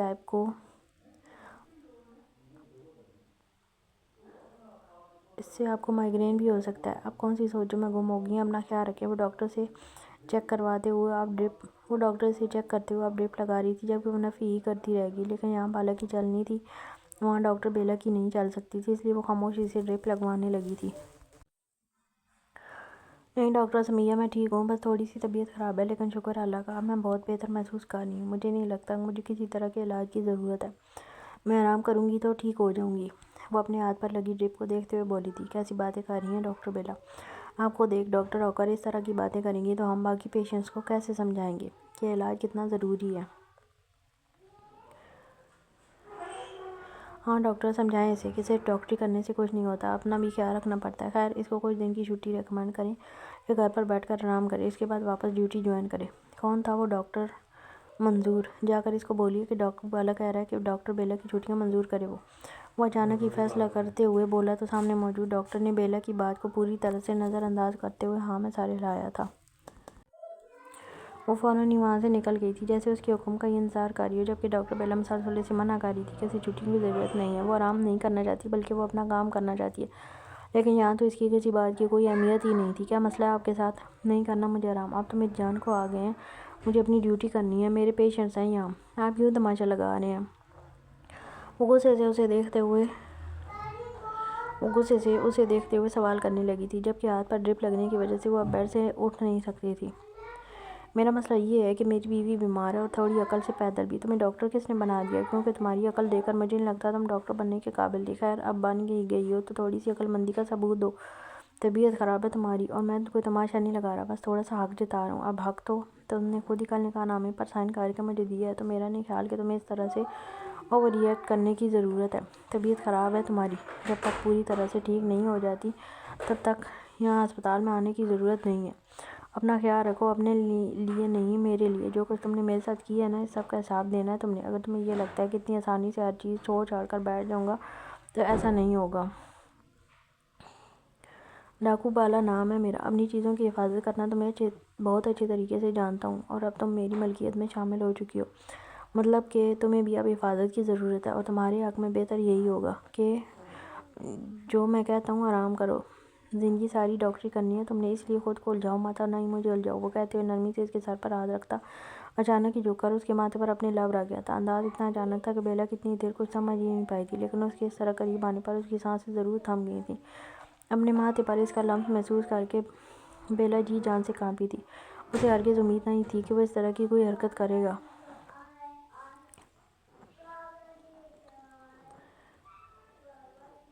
نکاح مبارک ہو۔ کل تمہیں نکاح کی مبارکباد نہیں دے پایا تھا، غصے میں تھا نا؟ اس وقت دماغ خراب تھا میرا، لیکن اللہ نے اتنا خوبصورت طلاق دیا ہے تو اس طلاق خوبصورتی سے ہی شروع کرنا چاہیے۔ تمہاری ہر غلطی معاف کر دوں گا میں، کیونکہ جو بھی ہے تم اصل بات سے انجان تھی، اس لیے تم اتنی قصوروار نہیں ہو کہ تمہیں زیادہ تنگ کیا جائے۔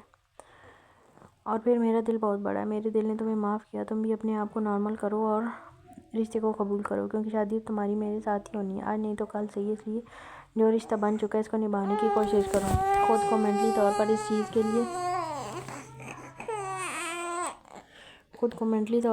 کے لیے تیار کرو، کیونکہ ابھی تو شروعات ہے، آنے والا وقت ہو سکتا ہے ہم دونوں کے لیے بہت ساری خوشیاں لے کر آئے۔ خیر میں چلتا ہوں، وہ لوگ کب سے میرا انتظار کر رہے ہیں، اب تمہارے چکر میں ان لوگوں کا انتظار نہیں کروا سکتا۔ خدا حافظ۔ وہ کہتے ہوئے جنرل روم سے نکل گیا تھا، جبکہ بیلا تو جیسے کچھ بولنے کے قابل ہی نہیں رہی تھی۔ ہاں جی جناب، کیسی رہی ملاقات؟ وہ دونوں اسپتال سے باہر نکلے تو بالا ان کا انتظار کر رہا تھا۔ تھوڑی دیر پہلے ہی اس نے فون کیا تھا کہ اگر میٹنگ ختم ہو چکی ہے تو باہر آ جاؤ، اور فوراً ہی باہر آ گئے تھے۔ بری ملاقات تھی یار، بیوی بیمار ہے میری، تم لوگوں نے بتایا نہیں، ابھی علاج کروا کر آ رہا ہوں اس کا۔ اف، اب تو ذمہ داری آ گئی ہے، خیال رکھنا پڑے گا۔ معصوم سی بیوی ہے میری، بیچاری کو بوتل لگ رہی ہے، وہ بڑے دکھ سے بولا تو سردار جہاں مسکرایا تھا وہیں جمرو تو حیرت سے اسے دیکھ کر رہ گیا تھا۔ اوئے تو ناراض تھا اس سے؟ بیوی بیوی کیا کر رہا ہے؟ کون سی ذمہ داری بھائی؟ زبردستی نکاح ہوا تھا کل، تیرا یاد نہیں رہا؟ اتنی ہمدردی بیوی کے ساتھ، کل تک تو اس بیوی کو دوسری نظر دیکھنا بھی نہیں چاہتے تھے تم۔ وہ گھوڑے پر بیٹھتے ہوئے حیرت کا اظہار کرنے لگا تو بالا نے اس سے زیادہ حیرت کا اظہار کیا تھا۔ وہ بیوی ہے میری جمرو، اب میرا دل چاہے یا نہ چاہے، نکاح زور زبردستی ہو یا مرضی کے ساتھ، لیکن نکاح تو ہوا نا، ذمہ داری تو نبھانی پڑے گی۔ اور پھر یہ معاملہ ذرا محبت اور دل کا ہے تو تھوڑا غصہ ہم سائڈ پر رکھ سکتے ہیں، اور ویسے بھی غصے میں کل تھا، آج نہیں ہوں۔ آج تو بیوی کی شکل دیکھتے ہی میرا سارا غصہ اتر گیا۔ وہ اسے دیکھتے ہوئے بولا تو جہاں سردار کا قہقہ بلند ہوا تھا وہیں جمرو نے اس کے منہ پر لعنت پھینکی تھی۔ لاکھ لعنت ہے تیری محبت پر، کل تک اس کی شکل نہیں دیکھ رہا تھا، میں نے دل ہی دل میں سے طعنے اور بددعائیں دینے کے پلان بھی بنا لیے تھے، اور یہاں تو مقبول، اس لڑکی کی وجہ سے کیا کیا نہیں ہوا۔ اس کی وجہ سے پورا قبیلہ تباہ ہونے والا تھا، اس کی وجہ سے تو بے ہوش ہوا تھا، اس کی وجہ سے تو اس ریحان اکرم کے ہاتھ چڑھ گیا تھا، اس کی وجہ سے میرے دل کی دنیا آباد ہوئی ہے، اس کی وجہ سے محبت کا مطلب سمجھ میں آیا ہے، اس کی وجہ سے آج نکاح شدہ ہوا ہوں، اسے محبت کہتے ہیں جمرو، تو نہیں سمجھے گا۔ وہ آنکھ دبا کر اس کی بات کاٹ گیا تو سردار نے ان دونوں کے دیکھنے پر صرف کندھے جھکائے تھے، جیسے خود بھی محبت کے ذائقے سے اچھی طرح سے واقف ہو۔ تم دونوں نکمے ہو، بالکل نکمے۔ وہاں وہ سردارنی اتنی کچھ خراب کر کے معصوم بن جاتی ہے، اور یہاں یہ ڈاکٹرنی اتنا کچھ غلط کر کے بیمار ہو کر ڈاکو کو پیچھے لگا لیتی ہے۔ مردوں کے غلام ہو تم لوگ۔ میں پہلے بتا رہا ہوں، ایسے شور نہیں بننا مجھے تو بیوی کو کنٹرول میں رکھوں گا۔ وہ ابھی بول ہی رہا تھا جب ان دونوں کا بے ساختہ قہقہ ان کو خاموش کروا گیا تھا۔ بیوی کو کنٹرول میں رکھنے کے لیے پہلے تیرے پاس بیوی ہونی چاہیے، جو تجھے اگلے 5 سال تک نہیں ملنے والی، اور 5 سال کے بعد جب تجھے بیوی ملے گی نا بیٹا، تیری سوچ بدل چکی ہوگی۔ اللہ پاک نے دنیا کا سارا حسن اور سکون عورت کی ذات میں رکھا ہے، اور یہ بات تجھے تب سمجھ میں آئے گی جب تو ایک آدھ بیوی والا ہو جائے گا۔ سردار نے اسے دیکھتے ہوئے کہا تو اس نے نفی میں سر ہلایا تھا، جبکہ وہ دونوں ایک دوسرے کو دیکھ کر ہلکا سا مسکرا دیے تھے۔ سردار خوش تھا کہ بالا کی عقل میں اس کی بات سما گئی تھی، جبکہ اسے اسپتال ساتھ لانے کا مقصد بھی پورا ہو گیا تھا۔ حالانکہ اس نے کل ہی یہاں اسپتال میں فون کر کے نکاح کے بارے میں بتا دیا تھا، اور یہ بھی بتا دیا تھا کہ ڈاکٹر بیلا کو ذہنی سکون کے لیے کچھ دن کی چھٹیاں فراہم کر دی جائیں، لیکن شاید ڈاکٹر بیلا تک یہ بات پہنچی ہی نہیں تھی، تبھی وہ صبح واپس اسپتال پہنچ آئی تھی۔ اور جب وہ صبح قبیلے سے نکلا تھا تب بھی ڈاکٹر نے اسے بتا دیا تھا کہ اس وقت ڈاکٹر بیلا اسپتال میں موجود ہے، تبھی تو وہ بالا کو اپنے ساتھ لے کر آیا تھا، ورنہ اس کا ارادہ اس کی ماں کا زیور اسے واپس دلوا کر اسے واپس قبیلے بھیجنے کا تھا، کیونکہ پیچھے قبیلے میں کوئی نہیں تھا۔ لیکن پھر یہ بات بھی اس سے بے فکر کرنے کے لیے کافی تھی کہ جب سے یہ بات باہر نکلی تھی کہ سردار زندہ ہے، اس کے قبیلے کی طرف کوئی آنکھ اٹھا کر دیکھنے کی ہمت نہیں کر پا رہا تھا۔ وہ کمرے میں داخل ہوا تو دعا مل کر سامنے آئینے کے پاس کھڑی خود کو سنوار رہی تھی، ایک نظر اسے سر سے پیر ساتھ دیکھ رہا، وہ اپنی چادر اٹھا کر وہیں صوفے پر پھینکتے ہوئے بیٹھ کر اپنے جوتے اتارنے لگا، لیکن نگاہیں مسلسل اسی پر جمی ہوئی تھی جو اس کے کمرے میں آنے کا نوٹس لیے بغیر اپنے ہی کام میں مصروف تھی۔ اس کی مصروفیات میں زیادہ تر خود کو سنوارنا یا ہلکی ہلکی آواز میں گنگنانا شامل تھا۔ وہ غور سے اسے دیکھ رہا تھا۔ لڑکی، تمہیں عقل نہیں ہے؟ تمہارا شوہر باہر سے واپس آیا ہے، اسے کچھ پانی یا چائے کا پی لو، خود کو سنوارنے میں لگی ہو، نہ تمہارے بال بار بار پیچھے جھٹکنے سے مزید لمبے ہو جائیں گے، اور نہ ہی لبوں پر بار بار سرخ رنگ لگنے سے وہ مزید سرخ ہوں گے۔ اب کی دفعہ وہ جل کر بولا تھا، اپنے آپ کو نظر انداز کرنا اسے بالکل پسند نہ آیا، وہ اسے بتانا چاہتا تھا کہ ناراض وہ ہے اور اس کا فرض ہے وہ اسے منائے، نہ کہ خود نخرے دکھائے۔ میرے شوہر مجھ سے ناراض ہیں، مجھ سے بات نہیں کر رہے، مجھے منہ نہیں لگا رہے، انہیں صرف رات کو مجھ سے پر پیار آتا ہے، باقی وہ اپنی ناراضگی دکھا رہے ہیں اور مجھے انہیں منانا نہیں آتا، اس لیے بہتر ہے میں جو کام کر رہی ہوں وہی کرتی رہوں۔ وہ اندازے بے نیازی سے کہتی پھر سے اپنے بال جھٹکنے لگی تھی، جیسے سچ میں بار بار جھٹکنے سے وہ لمبے ہی ہو جائیں گے، لیکن اس کا یہ انداز تو سردار کو آگ لگانے کے لیے کافی تھا، مطلب وہ سچ مجھ میں سے نظر انداز کر رہی تھی۔ غدار سائیں، اگر شوہر ناراض ہو تو اسے منایا جاتا ہے، نہ کہ اس طرح سے بے فکر ہو کر بیٹھا جاتا ہے۔ ناراض ہوں میں، مجھے منانے کے بجائے یہ فضول کی حرکتیں کر رہی ہو تم۔ اب کی دفعہ وہ اٹھ کر اس کے پیچھے ہی آ گیا تھا۔ فضول کی کون سی حرکتیں کر رہی ہوں میں تو تیار ہو رہی ہوں، وہ منہ بنا کر بولی تھی، جیسے اس کی بات اسے پسند نہ آئی ہو۔ آدھی رات کو کیوں تیار ہو رہی ہو تم؟ اس وقت کہاں جانے کا ارادہ ہے؟ وہ سینے پر ہاتھ رکھتے ہوئے سر سے پیر تک اس کی تیاری دیکھنے لگا تھا، اور سچ میں اس کی تیاری کمال کی تھی۔ آج کل وہ ایسے انداز میں تیار ہو کر اس کے سامنے جلوے بکھیرتی تھی کہ سردار اپنے دل کو تھام نہیں پاتا تھا۔ جب سے وہ ہوش کی دنیا میں واپس آیا تھا، وہ اس کی حسن سے نظریں چرا نہیں پا رہا تھا۔ ایک تو وہ پہلے ہی ہر حال میں دل میں اترتی تھی، اور اب یہ ادائیں دکھا کر وہ شاید اسے پاگل بنانے کا ارادہ رکھتی تھی۔ کہیں نہیں جا رہی میں، اور ضروری تھوڑا ہے کہ کہیں جانے کے لیے اتنی تیاری کی جائے۔ میرا دل کہہ رہا ہے تیار ہونے کا، اس لیے میں تیار ہو رہی ہوں۔ اور آپ کو ایک راز کی بات بتاؤں؟ وہ اچانک اس کی طرف جھکتے ہوئے بولی تو سردار نے صرف گردن ہلائی تھی، جیسے اس راز کی بات جاننا ضروری ہو۔ میرے ڈاکو جی ہیں نا، وہ چوری چوری مجھے دیکھتے ہیں جب میں تیار ہو کر اتنی خوبصورت لگتی ہوں۔ وہ اچانک سے آنکھیں چپکاتے ہوئے بولی تو سردار، جو پورے غور سے اسے سن رہا تھا، اپنی چوری پکڑے جانے پر پیچھے ہٹتے ہوئے کمرے کی چیزوں پر نظریں گھمانے لگا تھا۔ ایسی خوش فہمیاں کیوں پال رہی ہو تم؟ ایسا کچھ بھی نہیں ہے، تمہارے شوہر کو تمہیں چور چور دیکھنے کی ہرگز ضرورت نہیں، وہ جب چاہے پورے حق سے دیکھ سکتا ہے۔ وہ اچانک ہی یکجہت آنے پر آ گیا تو دعا ہلکی سی مسکرا کر ہاں میں سارے لا گئی تھی۔ اوہو، آپ نہیں سمجھتے نا، چور چور دیکھتے ہیں کیونکہ وہ ناراض ہے مجھ سے، لیکن صرف اوپر سے، اندر سے وہ مجھ سے ناراض ہو ہی نہیں سکتے۔ اس کا یقین بہت پختہ تھا۔ سردار نے نظریں گھما کر اس کی طرف دیکھا تھا، جیسے اس کی بات سے بالکل بھی اتفاق نہ کرتا ہو۔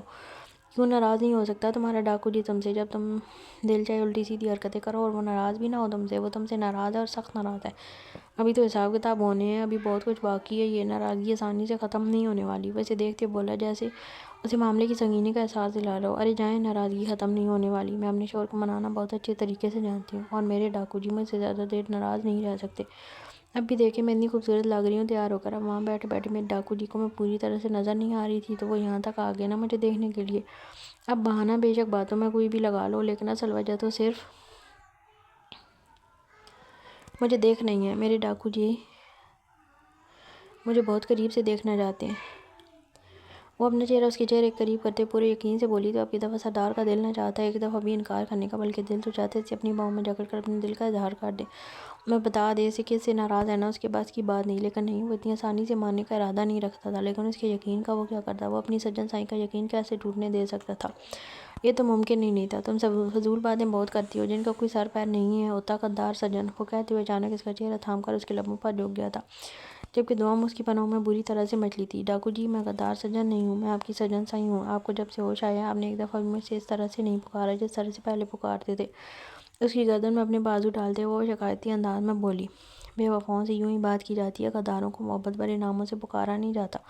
وہ کہتے ہوئے دوبارہ اس کے لبوں پر جھکتے، اس کے لبوں کو اپنے لبوں کی قید میں لیتے ہوئے اس کی سانسوں کو اپنی سانسوں میں منتقل کرنے لگا تھا۔ انداز میں بے باکی تھی، جبکہ اس کی گرفت اس کی کمر پر بھی سخت ہو رہی تھی۔ کیا بے وفائی کی میں نے آپ کے ساتھ؟ لبوں کے آزاد ہوتے ہی وہ اس کی آنکھوں میں جھانکتی، شرم و حیا کو پرے دھکیلتے ہوئے غصے سے سوال کرنے لگی تھی۔ وہ کچھ بے وفا تھوڑی تھی کہ اتنا بڑا خطاب خود کے لیے برداشت کر لیتی۔ بے وفائی تو ہو تم۔ جب میں ہوش و حواس کی دنیا سے بیگانہ تھا، تب اس طرح حسن لے کر اس کمرے میں آ جاتی تھی ان دیواروں کو دکھانے کے لیے۔ ان دیواروں سے بھی جلن ہوتی ہے مجھے۔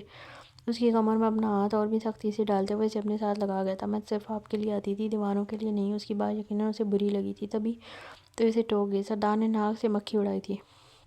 میں ہوش میں نہیں تھا، میں نے تمہارا کوئی روپ نہیں دیکھا، کسی روپ کو آنکھوں میں نہیں بسایا۔ غدار سجن اپنے حسن کو اس کمرے کی چار دیواریوں میں بکھیرتی رہی۔ میں نے تمہیں ٹھیک سے محسوس تک نہیں کیا۔ وہ میرے لیے کیسے ہو سکتا ہے جیسے میں محسوس نہ کر سکوں، جسے میں چھو نہ سکوں؟ وہ اس کے لبوں پر اپنے لب رکھتے ہوئے ہلکے ہلکے انہیں چھو رہا تھا، جیسے اس کی نرمی کو محسوس کرتے ہوئے اپنی تشنگی کو مٹانا چاہتا ہو۔ لیکن شاید یہ تشنگی کبھی مٹ نہیں سکتی تھی۔ وہ اب اپنے ہاتھ کا انگوٹھا اس کے لبوں پر پھیرتے ہوئے پورے حق سے اس کے لبوں کی نرمی کو اپنی انگلیوں کے پوروں پر محسوس کر رہا تھا۔ تو اب تو میں آپ کی ہوں نا، آپ کے پاس ہوں، جیسے چاہے مجھے محسوس کریں، جیسے چاہے مجھے پیار کریں، لیکن ایک شرط ہے۔ وہ نرمی سے اس کے چہرے پر اپنے ہاتھوں کا اظہار بناتے ہوئے بولی تو اس کی شرط والی بات پر سردار نے اسے گھورا تھا۔ میں تم سے ناراض ہوں، تم مجھے شرط کیسے دے سکتی ہو؟ وہ اسے سختی سے گھورنے لگا تھا۔ یقیناً شرط والی بات اسے پسند نہیں آئی تھی۔ ناراضگی اپنی جگہ، شرط اپنی جگہ۔ میں نے یہ تھوڑی بولا کہ آپ مجھ سے راضی ہو جائیں، میں صرف بات کر رہی ہوں آپ سے، وہ منہ بنا کر بولی تھی، جبکہ جس انداز میں اس نے اس کی گردن سے اپنی بائیں نکالی تھی سردار کو بالکل اچھا نہیں لگا تھا۔ تبھی تو اس کی باہوں کو دوبارہ سے اپنی گردن پر رکھتے ہوئے اس کی کمر میں ہاتھ ڈالتا اسے دوبارہ اپنے قریب کھینچ گیا تھا۔ شرط کوئی فضول ہوئی تو میں نہیں مانوں گا، اس کی گردن پر جھک کر اپنے لب رکھتے ہوئے بولا تو دعا ہلکا سا مسکرائی تھی۔ آسان سی ہے ڈاکو جی، بس اپنی سجن سائیں کو دیکھ کر پیار سے پکاریں جیسے پہلے پکارتے تھے. مجھے بتائیں میں کیسی لگ رہی ہوں. میری بہت ساری تعریف کریں جیسے پہلے کہتے تھے سجن سائیں، دلدار سائیں، میرا سونا مکڑا. وہ اسے وہ سارے لفظ یاد کروا رہی تھی جو وہ اس کی محبت میں استعمال کرتا تھا. لیکن جب سے وہ ہوش میں آیا تھا وہ ان لفظوں کا استعمال بھول گیا تھا. اب تو جب بھی وہ کہتا غدار سجن یا پھر بے وفا سائیں کہتا تھا، اور یہ لفظ اسے بالکل پسند نہیں تھے. وہ تو اس کے منہ سے میٹھے محبت بھرے نام سننے کی عادی تھی. حالات یہ تھے کہ ان لفظوں کو پکارتے ہوئے بھی اس کے لہجے میں محبت صاف جھلکتی تھی، لیکن بے وفا اور غدار کا مطلب اسے بہت اچھے سے پتہ تھا. اگر بات صرف اس کے لہجے کی جاتی تو ان لفظوں سے ٹپکتی محبت بھی بے تحاشا خاص تھی. لیکن بات صرف لہجے کی نہیں تھی، بات ان لفظوں کی تھی جس میں وہ خود کو سر سے پیر تک اس کا سمجھتی تھی، خود کو اس کی محبت میں لپٹے ہوئے محسوس کرتی تھی. یہ ممکن نہیں، میں ناراض ہوں تم سے، اور جب تک مجھے راضی نہیں کر لیتی تب تک میرا نہیں خیال اس طرح کے الفاظ میرے لبوں سے نکلیں گے. سوچ لیجیے. وہ اپنا ہاتھ نرمی سے اس کی گردن سے نیچے سرکانے لگی. مطلب صاف تھا، وہ اس سے دور جانے لگی تھی. سوچ لیا میرا غدار سجن، جب تک تم مجھے منانے میں کامیاب نہیں ہو جاتی میں خود تمہارے پاس نہیں ہوں گا. وہ ایک جھٹکے سے اسے پیچھے کرتے ہوئے ہٹا تو تمام نے بے یقینی سے اسے دیکھا تھا. تمہارے پاس آنے کی لاکھ کوشش صحیح، تمہیں چھونے کی، تمہیں محسوس کرنے کی دیوانگی حد سے صحیح سوار تھی، لیکن اگر تمہاری خواہش ہے کہ تم میرے قریب تب ہو جب لہجے میں بھی وہی دیوانگی محسوس کرو جو پہلے محسوس کرتی تھی، تو اس کے لیے تمہیں مجھے منانا ہوگا. میں اس طرح سے تمہیں معاف ہرگز نہیں کروں گا. وہ حوصلہ بڑھاتے ہوئے بولا جب دونوں ابھی بے یقینی کیفیت میں تھی. منہ دھو کر سو جاؤ. اگر تمہارے قریب آنے کی خواہشات میں کسی لمحے جاگی تو یقین کرو تمہاری اجازت کا انتظار ہرگز نہیں کروں گا. لیکن فی الحال پیچھے ہو رہا ہوں، نیچے چائے کی طلب ہو رہی ہے. وہ کہہ کر کمرے سے نکل گیا تھا جب کہ نوام پیر پر ٹکاتی وہیں بیڈ پر ناراض انداز میں بیٹھ سی. ریحان کافی دیر سے رات کو گھر آیا تو بیلا کو باہر ہی گھومتے پایا. ایسا لگا جیسے وہ اس کے انتظار میں تھی. بیلا بچے تم یہاں باہر کیا کر رہی ہو؟ ابھی تک سوئی کیوں نہیں؟ وہ اس کے پاس آتے ہوئے سوال کرنے لگا تھا. بھائی وہ مجھے آپ سے ضروری بات کرنی تھی اسپتال کے حوالے سے. ویسے تو ابھی تک رباب بھابی بھی جاگ رہی ہیں اور امی بھی جاگ رہی ہیں، لیکن وہ اندر باتیں کر رہی ہیں. میں اب نائٹ ڈیوٹی کے لیے ضروری کال کا کہہ کر باہر آ گئی. میں کب سے آپ کے آنے کا انتظار کر رہی تھی. مجھے آپ سے بہت ضروری بات کرنی تھی. وہ اسے دیکھتے ہوئے بولی تو ریحان نے صرف ہاں میں سارے لایا تھا. اس کے چہرے کی پریشانی بتا رہی تھی کہ بات سچ میں پریشان کر دینے والی ہی ہے. ہاں بولو کیا کہنا چاہتی ہو تم، اور تم اتنی زیادہ پریشان کیوں ہو؟ سب کچھ ٹھیک تو ہے نا؟ اس نے فکر مندی سے پوچھا تھا. کچھ ٹھیک نہیں ہے بھائی، سب کچھ بہت خراب ہو گیا ہے. اسپتال میں آج بالا ڈاکو اور اس کے ساتھی آئے تھے اور وہاں پر اس نے پورے اسپتال کو یہ بات بتا رکھی ہے کہ اس نے مجھ سے نکاح کر لی ہے. اسپتال کے لوگوں نے مجھ پر تو یہ بات ظاہر نہیں کی، لیکن جب وہ آیا تھا تو اسے زیادہ ہی اہمیت دی جا رہی تھی. ہمیشہ کی طرح میں نے آپ کو بتایا تھا نا کہ وہ لوگ اسپتال میں کوئی ڈونیشن وغیرہ کرتے ہیں، جس کی وجہ سے آدھے سے زیادہ اسپتال ان کی مرضی کے مطابق چلتا ہے. اسپتال میں تقریباً سب لوگوں کو ہی پتہ چل چکا ہے میرے نکاح کے بارے میں، اور اس سنڈے سارے کولیگز میری برتھ ڈے پر گھر آنے والے ہیں، اور اگر کسی نے امی کو بتا دیا نکاح کے بارے میں تو بہت پرابلم ہو جائے گی. وہ پریشانی سے بتانے لگی. اس سنڈے اس کی سالگرہ آ رہی تھی جس پر وہ تقریباً 1 ڈیڑھ ہفتہ پہلے ہی اپنے سارے کولیگز کو اپنے گھر پر انوائٹ کر چکی تھی. تب نکاح والا معاملہ نہیں تھا اور نہ ہی اسے کوئی پریشانی تھی، لیکن اب اس کے لیے یہ بات پریشانی والی ہو چکی تھی. وہ سب کو ایک ایک کر کے منع نہیں کر سکتی تھی. یہ بات اس کی ماں کو نہیں بتانی، اور پھر نہ ہی یہ معاملہ چھپنے والا تھا. دیکھو بیلا، فی الحال ہمیں یہ بات چھپانی ہوگی. میں نہیں چاہتا امی تک یہ معاملہ پہنچے. دیکھو سمجھنے کی کوشش کرو، امی ہرگز نہیں چاہیں گی کہ یہ رشتہ ٹوٹے، بلکہ کوئی بھی نہیں چاہے گا کہ کسی کی بہن بیٹی کو طلاق ہو. لیکن یہ معاملہ کتنا خطرناک ہے میں بہت اچھے طریقے سے سمجھتا ہوں. میں تمہاری پرابلم بھی سمجھ رہا ہوں، لیکن شاید امی اس معاملے کو نہیں سمجھیں گی. وہ ہر چیز کو اپنے انداز میں لیں گی. وہ اس دنیا کو اپنے جیسا سمجھتی ہیں، لیکن ہمیں ان سے یہ سب چھپانا ہوگا. وہ ایک ایسی عورت ہیں جو ہر حال میں نباہ کرنا جانتی ہیں، اور میں یقین سے کہہ سکتا ہوں وہ تمہیں بھی یہی مشورہ دیں گی کہ تم اس رشتے کے ساتھ نباہ کرنے کی کوشش کرو، جو کہ ممکن ہی نہیں ہے. اس لیے اس کا حل یہی ہے کہ کسی طریقے سے پارٹی کینسل کر دو، اور اگر پارٹی کینسل نہیں کر سکتی تو پھر ہمیں ان لوگوں کو روکنا ہوگا کہ یہ معاملہ باہر نہ آئے. وہ اسے دیکھتے ہوئے بور رہا تھا. جب پیچھے سے کسی کو محسوس کرتے ہوئے اسے پلٹ کر دروازے کی طرف دیکھا جہاں رباب کب سے کھڑی ان کی باتیں سن رہی تھی. ان دونوں کو آپس میں الجھے دیکھ کر وہیں روک گئی. حالانکہ اس کا ارادہ باہر آ کر دیکھنے کا تھا کہ ریحان ابھی تک گھر واپس آیا ہے یا نہیں. وہ باہر نکلتے ہوئے ان کے پاس آئی اور یقیناً وہ ان کی آخری باتیں سن چکی تھی. کس کا نکاح ہوا ہے ریحان؟ اور یہ کیا معاملات چل رہے ہیں آپ لوگوں میں؟ کون سی بات امی سے چھپانی ہے؟ کس کو نباہ کرنا پڑے گا؟ آپ بیلا سے اس طرح سے بات کیوں کر رہے ہیں؟ وہ پریشانی سے پوچھنے لگی، اور پریشان تو ریحان بھی تھا کیونکہ یہ معاملہ اب چھپنے والا نہیں تھا. رباب بھابی پلیز، یہ بات ہم تینوں کے بیچ میں رہنی چاہیے. امی تک نہیں جان چاہیے. پرسوں مجھے اغوا کر لیا گیا تھا. ڈاکوؤں کا قبیلے میں موجود بالا نے زبردستی مجھ سے نکاح کر لیا. مجھے لگ رہا تھا یہ معاملہ وہیں پر ختم ہو جائے گا، زیادہ نہیں بڑھے گا، لیکن اسپتال میں یہ بات پوری طرح سے پھیل چکی ہے. مجھے نہیں لگا تھا بالا اس رشتے کو لے کر سیریس ہے، اور نہ ہی مجھے لگا تھا کہ وہ اس رشتے کو رکھنا چاہے گا. لیکن آج وہ اسپتال آ کر مجھے دھمکا رہا تھا کہ وہ نہ تو مجھے طلاق دے گا اور نہ ہی کبھی میں اس بارے میں کچھ سوچ سکتی ہوں کہ اس سے آزادی حاصل کر لوں گی. بلکہ یہاں معاملات اور بھی زیادہ خراب ہو گئے ہیں. وہ جو بات پوری طرح سے ریحان کو نہیں بتا پائی تھی، رباب کے سامنے آنے پر اسے بتانے لگی تھی. کہ کس طرح آج دوپہر میں اسپتال آ کر بالا نے اسے ٹارچر کیا، یہاں تک کہ زبردستی اس کا علاج تک کروایا تھا۔ یہ ساری باتیں ریان کا جہاں خون کھولانی تھی، وہیں رباب بھی حیران سے اسے سن رہی تھی۔ یہ معاملہ سچ میں ہی بہت مشکل ہونے والا تھا۔ بیلا پلیز ریلیکس ہو جاؤ، میں یہ بات کسی کو نہیں بتاؤں گی، لیکن پھر بھی یہ معاملہ چھپنے والا ہرگز نہیں ہے، یہ بات خود بخود باہر نکل جائے گی۔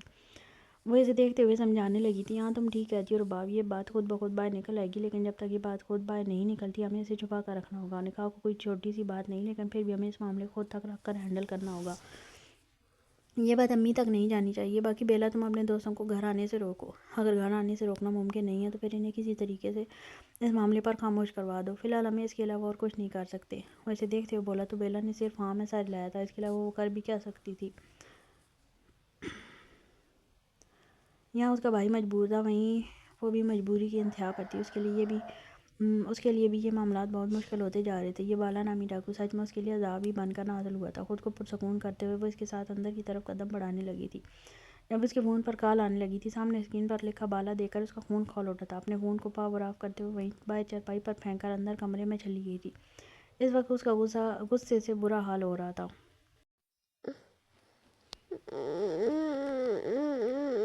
سردار کے سمجھانے کا بالا نے بہت اچھا اثر لیا تھا۔ سردار نے جس انداز میں اسے بتایا تھا کہ وہ بیلا کو زبردستی ان معاملوں میں گھسیٹ کر اسے قصوروار ثابت کرنے کی کوشش کر رہا ہے، تو اس نے اس بات کو بہت اچھے سے سمجھنے کی کوشش کی تھی۔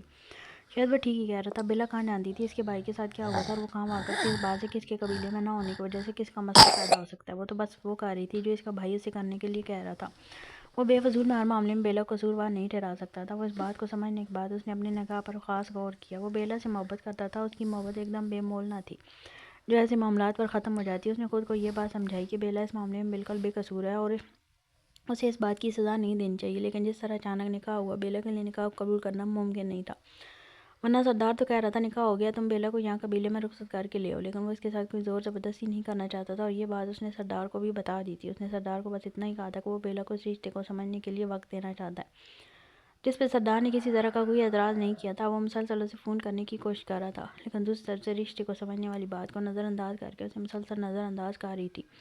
خیر وہ اس کی کسی بات کو کیا نظر انداز کرتی، وہ تو سرے سے اسے کوئی اہمیت نہیں دے رہی تھی، اور بیلا کی یہ حرکت اس کے دل پر وار کر رہی تھی، لیکن اسے بالکل غصہ نہیں آ رہا تھا، کیونکہ جو بھی تھا بیلا حق پر تھی۔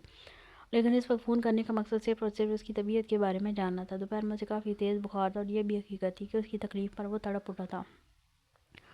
نہ جانے کیوں اس لڑکی کو دکھ اسے دیکھا نہیں جاتا تھا۔ یہی کہتا تھا سردار نے کہا کا رشتہ جوڑتے ہی دل تڑپ اٹھتا ہے، اور اس وقت بھی وہ صرف یہی جاننا چاہتا تھا کہ اس کی طبیعت کیسی ہے، لیکن اس کی طرف سے مسلسل نظر انداز کیے جانے پر وہ اپنا آپا کھو رہا تھا۔ دل تو کہہ رہا تھا ابھی اس کے گھر پہنچ جائے، اور شاید وہ پہنچ بھی جاتا، لیکن دروازے پر ہلکی سی دستک نے سر اٹھا کر باہر سردار کو دیکھا تھا۔ وہ آدھی رات کو یہاں کیا کر رہا تھا،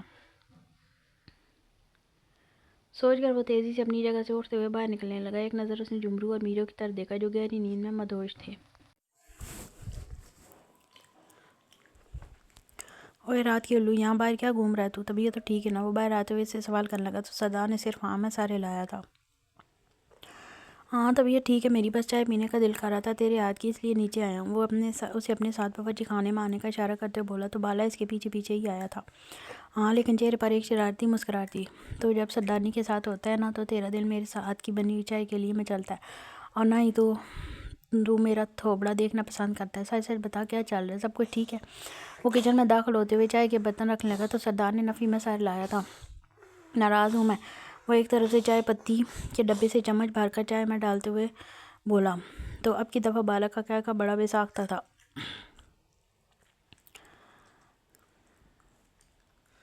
میں بھی کہوں، بیوی کے ہوتے ہوئے تیرا یہ شکل دیکھنے کا دل کیوں کر رہا ہے؟ وہ اپنے چہرے کی طرف اشارہ کرتے ہوئے بولا، تو سردار ہلکا سا ہنسا تھا، جبکہ وہ چائے کے برتن کی طرف دھیان دیتے ہوئے چائے کا ایک کپ اسے پکڑاتے ہوئے باہر آ گیا تھا۔ یقیناً اس کا ارادہ 2-3 گھنٹے تو اس کے ساتھ گزارنے کا تھا۔ آسانی سے تو وہ کمرے میں جانے والا نہیں تھا، اور نہ ہی اس نے بالا کو جانے دینا تھا۔ ویسے ابھی شوہر کے رتبے پر فائز ہوئے مجھے کچھ گھنٹے ہوئے ہیں، لیکن تیرا دکھ مجھے ابھی سے سمجھ میں آنے لگا ہے۔ بیوی ناراض ہو تب بھی منانا پڑتا ہے، اور خود اگر بیوی سے ناراض ہوں تب بھی منانا پڑتا ہے۔ بڑے مسئلے ہیں یار، شوہر ہونا آسان نہیں۔ وہ چائے کا کپ اپنے لبوں سے لگاتے ہوئے بولا، تو سردار کی ہنسی نکل گئی تھی۔ کیا بات ہے، کچھ گھنٹوں کے دولہے نے بڑی معلومات اکٹھی کر لی ہے شادی شدہ لوگوں پر۔ سردار نے اس کا کندھا تھپکتے ہوئے کہا تو بالا نے صرف ہاں میں سر لایا، جیسے سچ میں ہی بہت ساری معلومات اکٹھی کر کے بیٹھا ہوں۔ ہاں لیکن سردار اتنا ضرور سمجھ چکا ہوں کہ یہ چند گھنٹوں کا دولہا اس وقت اپنی چند گھنٹوں کی منقوہ سے کافی پریشان ہے۔ امی کو میڈیسن دینے کے بعد وہ کمرے میں آیا، کافی پریشان تھا۔ رباب نے اس کی پریشانی کو نوٹ کیا تھا۔ آپ بہت پریشان لگ رہے ہیں، وہ اس کے پاس آ کر بیٹھتے ہوئے بولی۔ تو ریحان نے صرف ہاں میں سارے لایا تھا۔ پریشانی تو ہے نا رباب، یہ کوئی چھوٹا مسئلہ نہیں ہے، اتنا کچھ ہو گیا میری آنکھوں کے سامنے، اور میں اپنی بہن کے لیے کچھ نہیں کر سکا۔ تم میری بے بسی کی انتہا نہیں سمجھ سکتی، میں تمہیں بتا نہیں سکتا اس وقت میں کیسا محسوس کر رہا ہوں۔ رباب، میری آنکھ کے سامنے میری بہن کا نکاح پڑھوا دیا گیا اور میں کچھ نہیں کر سکا، کچھ بھی نہیں۔ وہ لوگ میری بہن کو زبردستی ایک رشتے میں باندھ رہے تھے اور میں بس دیکھتا رہ گیا، اور میں بے بس دیکھتا رہ گیا۔ میری بہن مجبور تھی صرف اور صرف اپنی بھائی کی جان بچانے کے لیے۔ وہ اسے دیکھتے ہوئے بولا تو رباب پریشان ہو گئی تھی۔ وہ تو اس معاملے کو جانتی تک نہیں تھی ایسا کچھ ہوا ہے، اس کے وہم و گمان میں بھی نہیں تھا۔ ہاں لیکن اس معاملے نے اسے سچ میں حیران کر دیا تھا۔ اسے نہیں لگا تھا کہ پولیس والے بھی کبھی اس حد تک بے بس ہو سکتے ہیں۔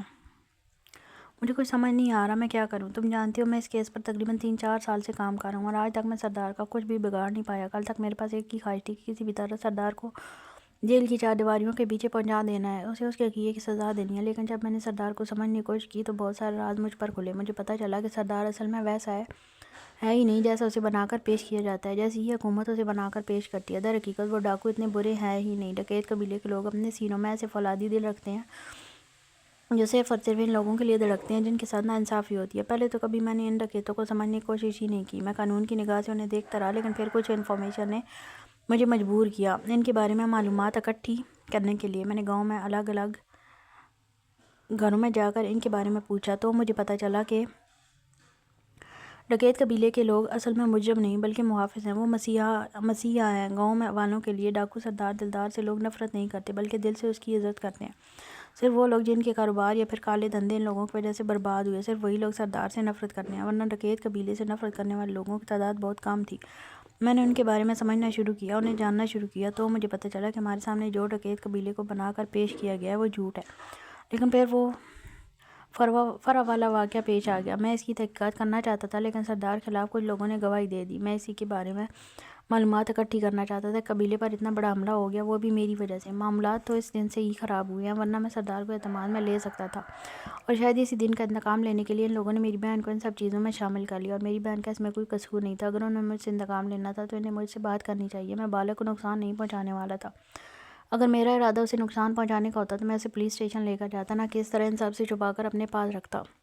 لیکن سردار نے میری بات پر یقین نہیں کیا، اور جس انداز میں اس نے بالا ڈاکو نے میری بہن کو اپنے نکاح میں لیا، میں سچ میں ان لوگوں سے خوفزدہ ہو گیا ہوں۔ رباب، وہ لوگ سچ میں میرے لیے ایک امتحان بن چکے ہیں۔ شاید دوسروں کے لیے وہ بہت اچھے ہوں گے لیکن میری زندگی میں وہ سچ میں صرف ولن کا کردار ادا کر رہے ہیں، اور میں چاہنے کے باوجود ان لوگوں کے خلاف کچھ نہیں کر پا رہا۔ وہ پریشانی سے اپنی ہر بات اس کے سامنے کھولتا جا رہا تھا جبکہ رباب صرف اسے سن رہی تھی۔ ریحان، اگر وہ لوگ برے نہیں ہیں تو ہو سکتا ہے نا آپ کسی غلط فہمی کا شکار ہوں۔ میرا مطلب اگر وہ کسی کے ساتھ ناانصافی نہیں کرتے تو پھر ہماری بیلا کے ساتھ وہ غلط کیوں کریں گے؟ اتنا تو وہ بھی جانتے ہیں نا کہ کسی کی ایک سزا کسی دوسرے کو نہیں دینی چاہیے۔ کیا مطلب؟ کیا کہنا چاہتی ہو تم؟ یقیناً وہ اس کی بات کا مطلب سمجھ نہیں سکا تھا۔ پتہ نہیں آپ کو میری یہ بات کیسی لگے گی ریحان، لیکن نکاح کا بندھن یوں ہی تو نہیں نہ باندھا جاتا۔ اس ڈاکو بالا نے بیلا سے نکاح کیا تو پیچھے کوئی نہ کوئی وجہ ضرور ہی ہوگی، اور آپ کے مطابق ڈاکو سردار ایک انصاف پسند انسان ہے، تو پھر وہ بیلا کے ساتھ ایسے کیسے کر سکتا ہے؟ مجھے نہیں لگتا وہ اپنے مقاصد کے لیے کسی کی عورت کا استعمال کرے گا۔ مجھے نہیں لگتا ڈاکو سردار اپنا کوئی مطلب پورا کرنے کے لیے ہماری بیلا کو نقصان پہنچانے کی کوشش کرے گا۔ ڈاکو لاکھ برے صحیح لیکن کسی بے قصور کے ساتھ اتنا برا نہیں کر سکتے۔ تم ٹھیک کہتی ہو رباب، لیکن پھر بھی نکاح کوئی معمولی چیز نہیں ہے۔ لوگوں نے میری بہن کے ساتھ نکاح پڑھایا اس کو بالا کا۔ میں نے ڈاکو بالا کے موبائل میں بیلا کی تصویر دیکھی، اس کی اسکرین پر بیلا کی تصویر کیا کر رہی تھی یہ دیکھ کر میں خود بھی بری طرح سے الجھ گیا تھا۔ ہاں لیکن ہو سکتا ہے ڈاکو بالا ہماری بیلا سے محبت کرتا ہو، رباب نے اسے دیکھتے ہوئے کہا تو اس نے حیرانگی سے دیکھتے نفی میں سر ہلایا تھا۔ نہیں، ایسا نہیں ہو سکتا، اور اگر ایسا کچھ ہے بھی تو میں ان چیز کے لیے کبھی راضی نہیں ہو سکتا۔ میری بہن ایک ڈاکو کے ساتھ ساری زندگی نہیں بن سکتی، کبھی نہیں بن سکتی، اور پھر یہاں معاملہ میری بہن کی مرضی کا بھی ہے۔ میری بہن کی اس نکاح میں کوئی مرضی شامل نہیں۔ تمہاری بات پر اگر غور کروں تو مان بھی لوں کہ شاید بالا بیلا کے لیے کوئی جذبات رکھتا ہے، لیکن پھر بھی وہ نکاح کے لیے راضی نہیں تھا، اور نہ ہی میری بہن اس نکاح کے لیے راضی تھی۔ اس طرح کی زبردستی کے رشتے کبھی نہیں چل سکتے، اور پھر ان دونوں کا کوئی جوڑ ہی نہیں ہے۔ کہاں میری بہن ایک قابل ڈاکٹر، کہاں وہ ایک ڈاکو، لیکن چور اور میں ایک ایسے شخص کے ساتھ اپنی بہن کی زندگی برباد ہرگز نہیں ہونے دے سکتا، اور اس معاملے کا حل صرف طلاق ہی ہے۔ ریحان نے کچھ سوچتے ہوئے کہا تو رباب نے بنا کوئی جواب دیے خاموشی سے بیڈ پر اپنی جگہ بنائی تھی۔ آپ اپنی بہن کی زندگی کا بہتر فیصلہ کر سکتے ہیں ریحان، میں ہرگز آپ کو اس پاگل ڈاکو کے بارے میں سوچنے کے لیے نہیں کہوں گی، کیونکہ میں بھی آپ کی اس بات سے اتفاق کرتی ہوں کہ ہماری بیلا کی زندگی میں کوئی شہزادہ آنا چاہیے، نہ کہ کوئی چور اور چکا، لیکن پھر بھی کوئی بڑا فیصلہ کرنے سے پہلے ایک دفعہ سوچ لیجیے گا، یہ آپ کی بہن کی ساری زندگی کا سوال ہے۔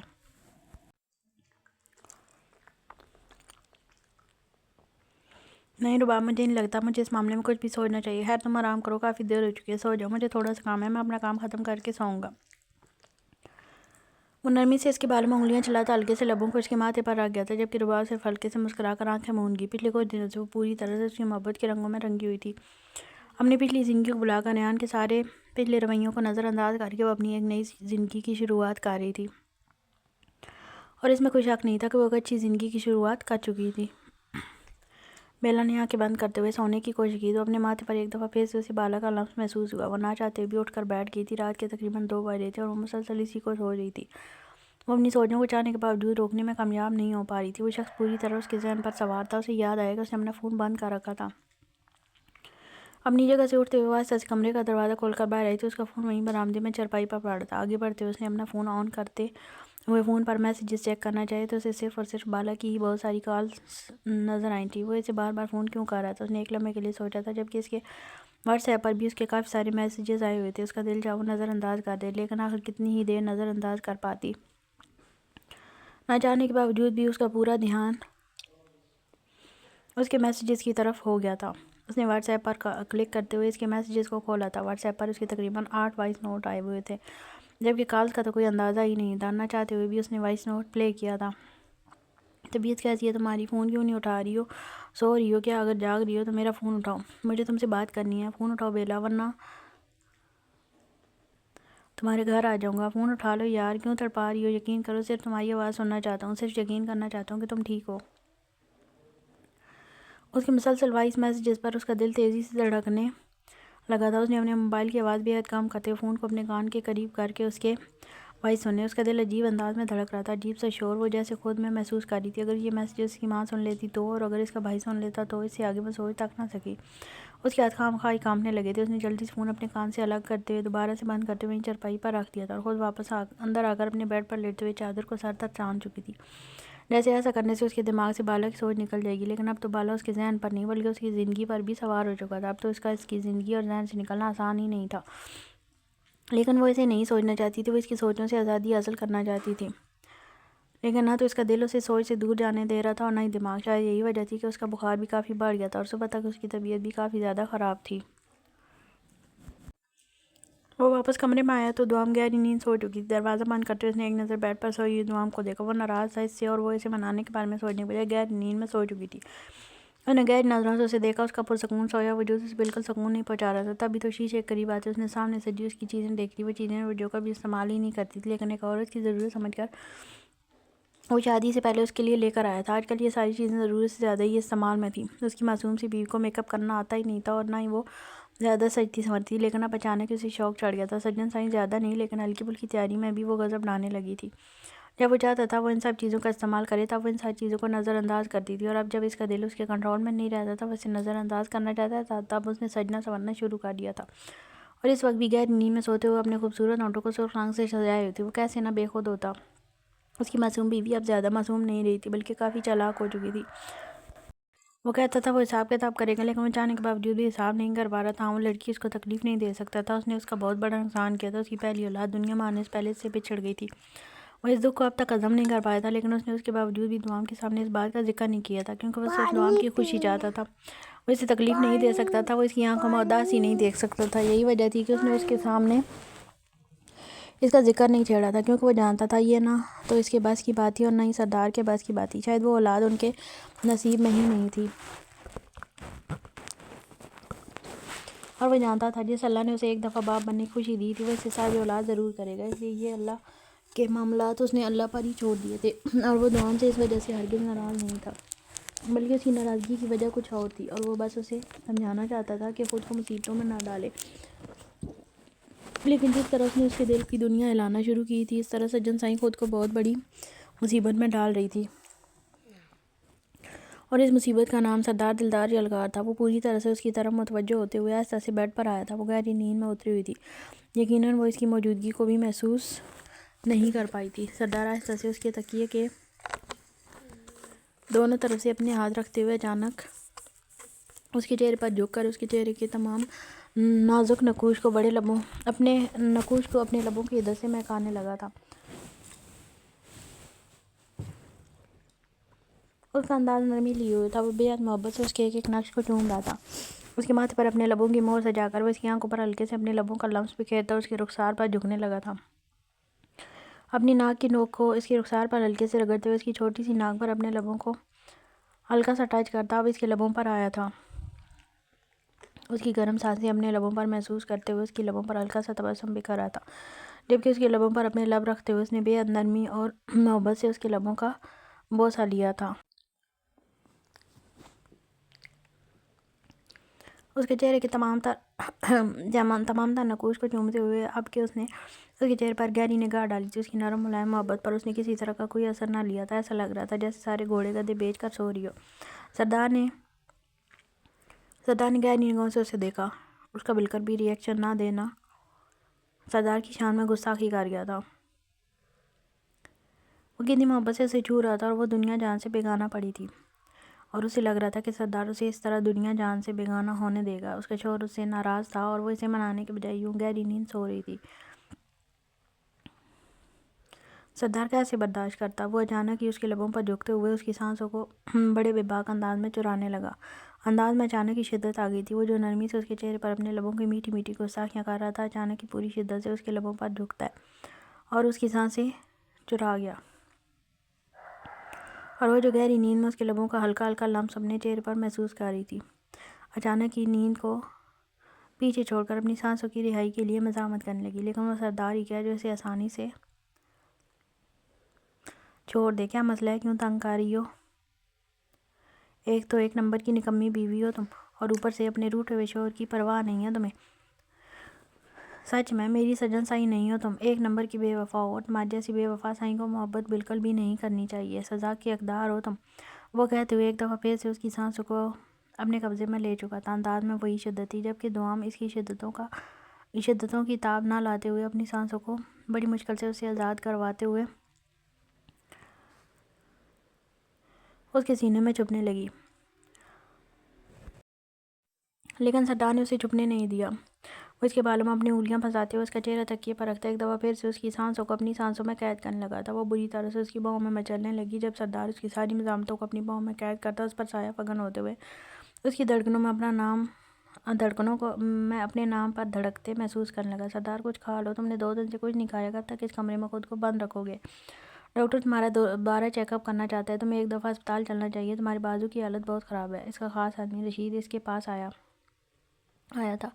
کیا کہتا ہے ڈاکٹر؟ میرا ہاتھ کبھی لگے گا یا میں ساری زندگی معذور ہی رہوں گا؟ اس نے اچانک سے سوال کیا تو رشید نے سر جھکا لیا تھا۔ معاف کرنا سردار، ڈاکٹر نے کہا ہے کہ اب یہ ہاتھ دوبارہ نہیں لگ سکتا۔ جس طرح اس کی تمہاری جسم سے علیحدگی ہوئی ہے، اس ہاتھ کے واپس لگنے کی کوئی چانسز نہیں ہے۔ اب تم ساری زندگی یوں ہی رہو گے۔ رشید نے جان بوجھ کر معذور لفظ استعمال نہیں کیا تھا، کیونکہ اس لفظ کا استعمال کر کے اس کا ایک اور آدمی اپنا سر پھڑوا چکا تھا۔ اس کا مطلب ہے سردار نے مجھے معذور کر دیا، میں ساری زندگی ایک ہی بازو کے سہارے جیوں گا۔ نہیں، ایسا نہیں ہو سکتا، میں معذور نہیں ہو سکتا۔ میں نے اس سردار کو اپنے پیروں پر جھکانا ہے، اس کی اس خوبصورت بیوی کو اپنی رکھیل بنانا ہے۔ میں سردار کو اس کے مقصد میں کامیاب نہیں ہونے دوں گا، نہیں، بالکل نہیں۔ میں اسے برباد کر دوں گا، اس کے قبیلے پر میرا قبضہ ہوگا۔ ڈکیت قبیلے کا اصل سردار صرف اور صرف ڈاکہ ڈاکو ہے اور کوئی نہیں۔ وہ غصے سے پاگل ہو رہا تھا۔ جب رشید صرف اسے سن رہا تھا، اس کی تکلیف کو سمجھ سکتا تھا، لیکن اس کے پاس الفاظ نہیں تھے اسے تسلی دینے کے لیے، کیونکہ جس طرح وہ قبیلے سے برباد ہو کر لوٹا تھا، اور پھر جس طرح وہ واپس یہاں آ کر ڈاکوؤں کو لوٹ کر چلا گیا تھا، مطلب صاف تھا، وہ نہ تو اسے ڈرنے والا تھا اور نہ ہی اس کے سامنے جھکنے والا۔ وہ 8 سال پہلے والے ایک عام سردار دلدار نہیں جو کہ ایک بڑے ڈاکو سے ڈر کر بیٹھ جائے۔ 8 سال پہلے ہی اس نے دکھا دیا تھا، اس کی نسوں میں ڈاکو دلاور خان کا خون بہتا ہے۔ اس کے انداز سے تو ڈاکہ ڈاکو بچپن سے ہی واقف ہو چکا تھا وہ کون سی نسل سے تعلق رکھتا ہے، لیکن آج وہ پچھتا رہا تھا۔ جب اس کے باپ کو قتل کیا تب اسے بھی کر دیتا تو اسے یہ دن نہ دیکھنا پڑتا۔ اپنے ہاتھوں سے بنایا سنوارا نکھارا ڈاکو اس کے گلے تک آ پہنچا تھا، اور وہ کچھ بھی نہیں کر پا رہا تھا، یہاں تک کہ وہ ایک ہاتھ سے معذور بھی ہو گیا، اور یہ بات اس کے لیے زیادہ تکلیف دہ تھی۔ وہ ایک عورت کی وجہ سے اپنا ہاتھ کھو چکا تھا، پہلے سردار دلاور کی عورت کی وجہ سے اس نے اپنی سرداری کھوئی تھی، اور آج جو اس کے بیٹے کے سردار دلدار کی عورت کی وجہ سے وہ معذور ہو گیا تھا اور یہ حال اسے برداشت نہیں ہو پا رہی تھی۔ سردار معلومات لایا، وہ اپنے ایک بازو کو اپنے سامنے رکھے بس دیکھے جا رہا تھا جب اچانک کے اندر داخل ہوتے اس کے آدمی منور نے اسے اپنی طرف متوجہ کیا۔ سردار کی طبیعت اس وقت ٹھیک نہیں ہے، بعد میں آنا۔ رشید نے اسے دیکھتے ہوئے کہا تو منور نے سردار کی طرف دیکھا تھا جس نے اسے رکنے کا اشارہ کرتے ہوئے اپنی بات مکمل کرنے کا حکم دیا۔ راکٹ ڈاکو میں تھوڑی سی معلومات لے کر آیا ہوں سردار کی بیوی کے بارے میں۔ سننے میں آیا کہ اس کا تعلق کسی خاندان سے ہے جس سے ظاہرہ بیگم کا تعلق تھا۔ میرا مطلب ہے میرے سننے میں آیا ہے کہ یہ لڑکی سی حوالدار کی بیٹی ہے جو قبیلے میں خبریں دیا کرتا تھا جس پر تم نے غداری کا الزام لگوایا تھا۔ وہ ایسے جیسے کوئی بہت بڑی خبر دے رہا ہو، جبکہ راکٹ ڈاکو اپنی جگہ سے اٹھ کر اس کی طرف دیکھ لگا، پھر اچانک عجیب بے ڈھنگی انداز میں کہہ لگا کر ہنسا جیسے کوئی بہت بڑا خزانہ اس کے ہاتھ لگ گیا ہو۔ اچھا تو یہ لڑکی اس حوالدار کی بیٹی ہے، یعنی کہ ان لوگوں سے دلدار جلدار کا تعلق اب تک ختم نہیں ہوا۔ کیا بات ہے، ماں باپ کے مرنے کے بعد بھی رشتے نبھا رہا ہے سردار، اچھی بات ہے دلدار۔ اگر تم رشتے نبھا رہے ہو تو میں بھی رشتے نبھاؤں گا، آخر تمہارا سگا تایا جو ہوں۔ وہ ایک دفعہ پھر سے بے ڈھنگا کہکا لگاتے ہوئے بولا جب اس کو اپنے بازو میں شدید تکلیف محسوس ہوئی تھی۔ اس کا کہکا اچانک تکلیف و چیخ میں بدل گیا تھا، جبکہ تکلیف بڑھنے پر وہ بری طرح سے بلکنے لگا تھا، زمین پر بیٹھتے ہوئے چیخنے لگا، چلانے لگا۔ اس کے درد کی یقیناً کوئی انتہا نہ رہی، یہ شاید وقتی خوشی میں وہ اپنی زندگی بھر کی تکلیف بھول گیا تھا۔ لیکن تکلیف بھلائی تو جا سکتی تھی لیکن نظر انداز نہیں کی جا سکتی، اور اس بات کا احساس اس وقت راکٹ ڈاکو کو بہت شدت سے ہو گیا تھا۔ نوام کی آنکھ کھلی تو سردار کی باہوں میں بری طرح سے قید تھی۔ کل رات اس نے اس پر بہت ستم ڈھائے تھے، بلکہ ساری رات نہ تو وہ خود سویا تھا اور نہ ہی اسے سونے دیا تھا۔ فجر کے بعد وہ منتیں کر کے کچھ دیر کے لیے نیند لینے میں کامیاب ہوئی، اور اب آنکھیں کھولنے پر اس نے سردار کو اپنے بے حد قریب پایا۔ اس وقت سوتے ہوئے وہ بے حد معصوم لگ رہا تھا، لیکن وہ بالکل معصوم نہیں تھا، اور اس بات کا ثبوت اس کی گردن پر موجود سرخ نشان تھا جہاں پر اسے ہلکی سی جلن محسوس ہو رہی تھی۔ آپ بہت برے ہیں ڈاکو جی، اور اس کے گال کو ہلکے سے گھسیٹتے ہوئے اس کی بند آنکھوں کے پلکوں پر ہلکی سی اپنی انگلی پھیرنے لگی تھی۔ میں جانتا ہوں میں بہت برا ہوں، اور اگر